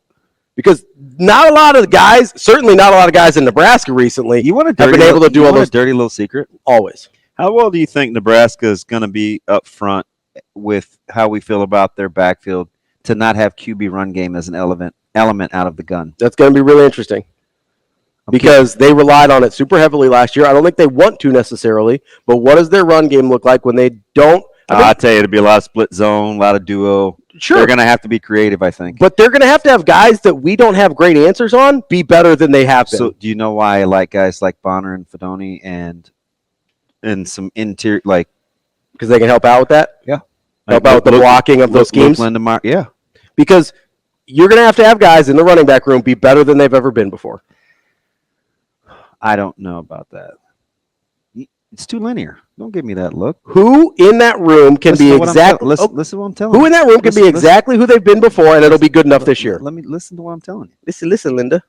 What if the offensive line is just better? Because they weren't near as bad as we thought they were last year. What if the offensive line is just better? Then the running backs will be better. See, Ryan Peters over here. So that now you're going to weave that into what you said because you're going to be like, oh, I just said that no, it's not independent. It's just not them getting out of the bed and having had a better 6 months than they had a year ago. So let me make sure I understand. So you're saying they could be exactly who they were before, but if the offensive line is better, then they will get better results from the game. Yeah. So your standalone comment, right? Is that fair? Yes. Okay. Yeah. I'm not going to fight you on that. Yeah, because I mean, the running back centric running game needs to be better than it's ever been before. Yes. Handoff run game. Fair. The handoff run game. Will have to be better. Fair. If you don't want to specifically make it about the running backs, I'm fine with that. Because it's just not. But the running back run game, offensive line, the blocking, the schemes, the running backs themselves, holistically has to be better. Yeah, because I think I can live with that. I'm not gonna die on that hill. It just, and that one's easy to prove too, because I could just show you like 7 different runs, that whatever they netted in terms of the gain, the final result. Yeah, and I could say, I just arbitrarily, I could say, well, cut here or stay on side here or increase there. So I'm not one of those guys that's always like, well, it's all this or it's all that. Because in the run game, it's never all one thing. Yeah, it's never like that. I mean, that's football in general. That's why football's so hard to evaluate. It's never all one thing. Except with drops. Like where guys just drop the ball. Yeah, fair. That one, it's like, can't put that on anybody else. Yeah, it's like that one hit me in the hands. Yeah. Whoops. Coming up next. And both sides got to get better at that. Just imagine like I said, if the DBs catch balls they get their hands on and receivers catch balls that they get their hands on, it's a vastly different discussion. Yeah, How many balls did Nebraska drop last year on offense? How many did they drop on defense? A ton. How many did they drop on defense? Coming up next, we'll talk to Tony Mejia and wrap up the NBA season here as we wrap up the show on Hurrdat Sports Radio. Wrapping up the show here on Hurrdat Sports Radio, AM 590, ESPN Omaha, ESPN Tri-Cities, KFOR in Lincoln. That's DB. I'm Ravi Lulla here on the Pillar Exterior stage. We are joined now by Tony Mejia of the Sporting News. Tony, how are you this morning? What's up, Rob? I'm doing great. Hi, Damon. What's up? Just sitting here, a little late night. I watched the Celtics celebrate and took some time to unwind myself. So a later night than I'm used to, but yeah, I mean, just plugging away. How about you guys? Well, it's interesting, Tony. We were talking about this was in regards to win totals with football and what people are willing to pay with juice and not juice before you actually move the line. And I got to be thinking with this NBA series, Vegas had to have taken a bath, didn't they? I don't think so because I know a lot of people, me included, were on the Mavericks at plus money because technically Boston was the favorite and everybody did see that their path was easier than most. Not only did they come out as the unquestioned top seed in the Eastern Conference. I mean, shoot, it was the Eastern Conference Boston Celtics Invitational before all the injuries. I mean, never a spread bigger than 6.5, and it was when Boston was at home, and they were all blowouts. Yeah, they were not an underdog until the Porzingis injury. I guess it made Dallas a 1-point favorite in Game 3, and even then you saw some pick'ems and whatnot. So yeah, no question. I don't think they took a bath to answer your question. I mean, and I think it probably would have gotten worse if it probably would have been worse for the Bucs if not for the KP injury. But even then, that somewhat gave hope. And the way that game 2 ended. I mean, game 1 obviously the blow up, but the way the game 2 ended with Dallas making that run, nearly cutting it to 3, I thought that was the swing point of the series. Was the PJ Washington non-foul. But just the bottom line being that the Celtics took care of business. That absolutely not taking anything away from them. And then I just did my 2024-25 odds look ahead. Celtics favored to win banner number 19 before number 18 even is up. Can we have the discussion with the Boston Celtics and how dominant they were without giving Mazzulla credit? Because it doesn't seem like he gets a ton. It's more of the antics, and I think some people think it's more of a shtick with some of his pressers, but he apparently can coach, can he? He absolutely can coach. Let's stop with me and you can roll out there and win a title with them. I thought he did a great job. I do think Ime Udoka fumbled the bag there, and not to mention Nia Long, but that's another story. And it's a matter of Mazzulla doing a great job at being the guy that was really put in an uncomfortable spot. I mean, like, he was the fall guy last year. Everybody would look for somebody to blame, and it was him. And he got a lot better this season. He was in game management, and he steered the course his way. Like, he really didn't say much. From what I've read about him, I've never met him.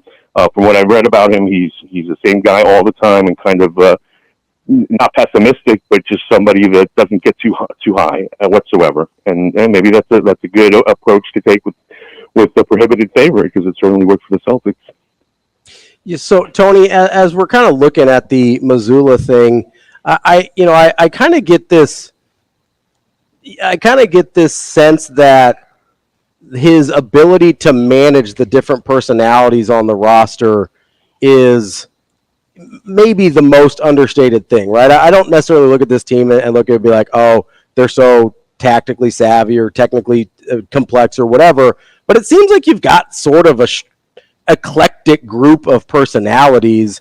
Like, how much credit does he get for that when you've got Jason Tatum out here being like, oh, it would have been nice to win, but oh, well, we'll get him next time. And then you got Jaylen Brown, who's like a real intellectual guy and right. Pretty unusual for an NBA. Derek White just thankful that Mazzulla believes in him. Like, it is Derek White just happy to still have a job. Like, we don't know how to digest like them not beating their chest as this super team. They just kind of mind their own business. And I think it's a personality dynamic, as you pointed out. From all of them. I mean, Tatum. I'm reading criticism of him being too vanilla this morning, as far as not saying enough original content, kind of ripping off the KG anything is possible thing with "we did it," screaming the thing. I mean, Jaylen is the most. I would never call him a diva, but he's the most extrovert of the group, and he is extremely intelligent. And then you got Drew Holiday, the ultimate team player. You got Derek White, who played it at D3, before Colorado, and nobody saw coming. You got Al Horford, the consummate veteran, and even Porzingis. He's on the quieter side as a guy that New York deemed to be the Messiah and the Savior. So yeah, the all of those personalities, I think, really mesh well together, and it's probably an easy group to coach. But I mean, again, winning over, what was it, 64 regular season games, something like that? Yes. And then taking care of business as the favorite every night out in the playoffs almost, to the point where if you lose one and they lost one that they shouldn't have to Miami, one that they shouldn't have to Cleveland, both at home, and then you see everybody wanting to pile on immediately. I mean, shoot, they went, 15-3 this postseason. So, you tip your hat to them and then see if they can do it again. Tony, can two things be true at the same time? That the Celtics are a great team and we're just an absolute wagon this year, and the Eastern Conference still sucked? Yes, it can be true that the Celtics are a great team. I thought that the Eastern Conference had an opportunity to be much better, and unfortunately was. And I'm looking forward to next season. I'm looking forward to see what Philadelphia does with its cap space. looking forward to see what Milwaukee does with in year 2 of Dame Lillard being on board. Certainly, year 1 he was injured, and the chemistry was awful between him and Giannis. I mean, they seem to step on each other's toes. And then obviously we got the Knicks on the rise. Hopefully Julius Randle doesn't mess that up, because then everybody will jump all over him. But I want to see him fit into the new Brunson-led team and be a factor. And then we've got teams like Orlando on the come up. Cleveland is Donovan Mitchell stays put. So yeah, the East could be a lot better, and obviously Indiana too. So this is interesting because I think it kind of flew under the radar, but we've been debating all morning about how much assistants matter and who to give credit to and this, that, and the other. And kind of in the wee hours of the night, Jeff Van Gundy goes to the Clippers as the top assistant. Number one, are you surprised that he's back in the game? And 2, that presence with Lou has got to be pretty formidable, doesn't it? Well, I do know Ty Lue, and everybody that works with Ty Lue loves Ty Lue. So that's agreed.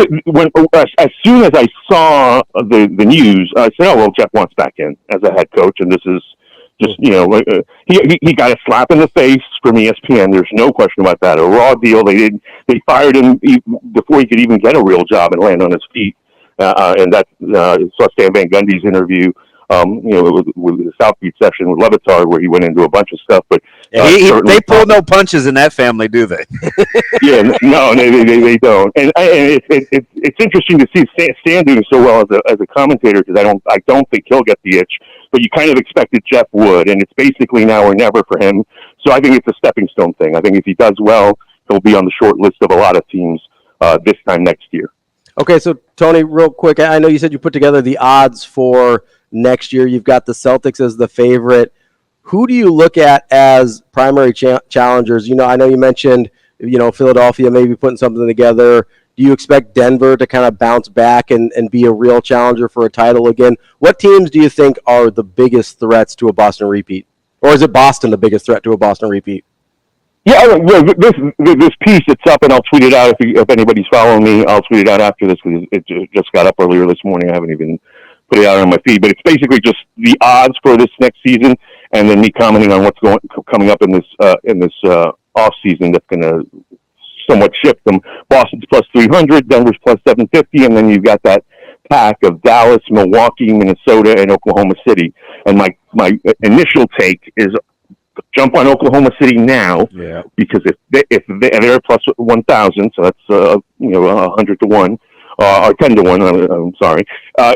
If they make a move with their cap space now, like Gordon Hayward is coming on, and I expect them to, given all their draft capital, and get significantly better with a move that only Sam Presti sees coming at the moment, but he's obviously one of the best in the business, then those odds will come down.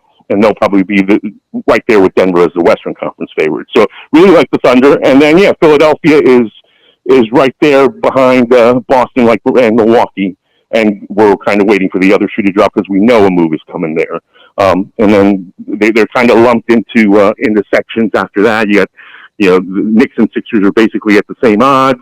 Then you got the other Western Conference teams, the non-Minnesotas and OKCs and Dallases. That's probably next run with the Clippers, Suns, Warriors, Lakers, where they've got pieces, but tons of question marks. You got the Heat in there. We'll see what happens with Jimmy Butler, Donovan Mitchell, Paul George, all these guys. So it's going to be a great summer for movement and intrigue. Before we let you go, and I know we're kind of up against it, who's the biggest name you expect to change addresses? Paul George. I think he'd love to stay in LA. They're going into a new arena. They got a new logo, new everything. But I could see him saying, "Wow, I don't think this is going to work because Kawhi can't stay healthy," and then going off to Philly, which would make it's a great role for him if he does end up with Maxey and Embiid. That is Tony Mejia. Make sure you follow him at Mejia Dinero. Tony, we appreciate your time as always. We will talk to you again soon. Thanks, Tone. Appreciate it, fellas. Take care. That's Hurrdat Sports Radio for today. DB and I will be back tomorrow.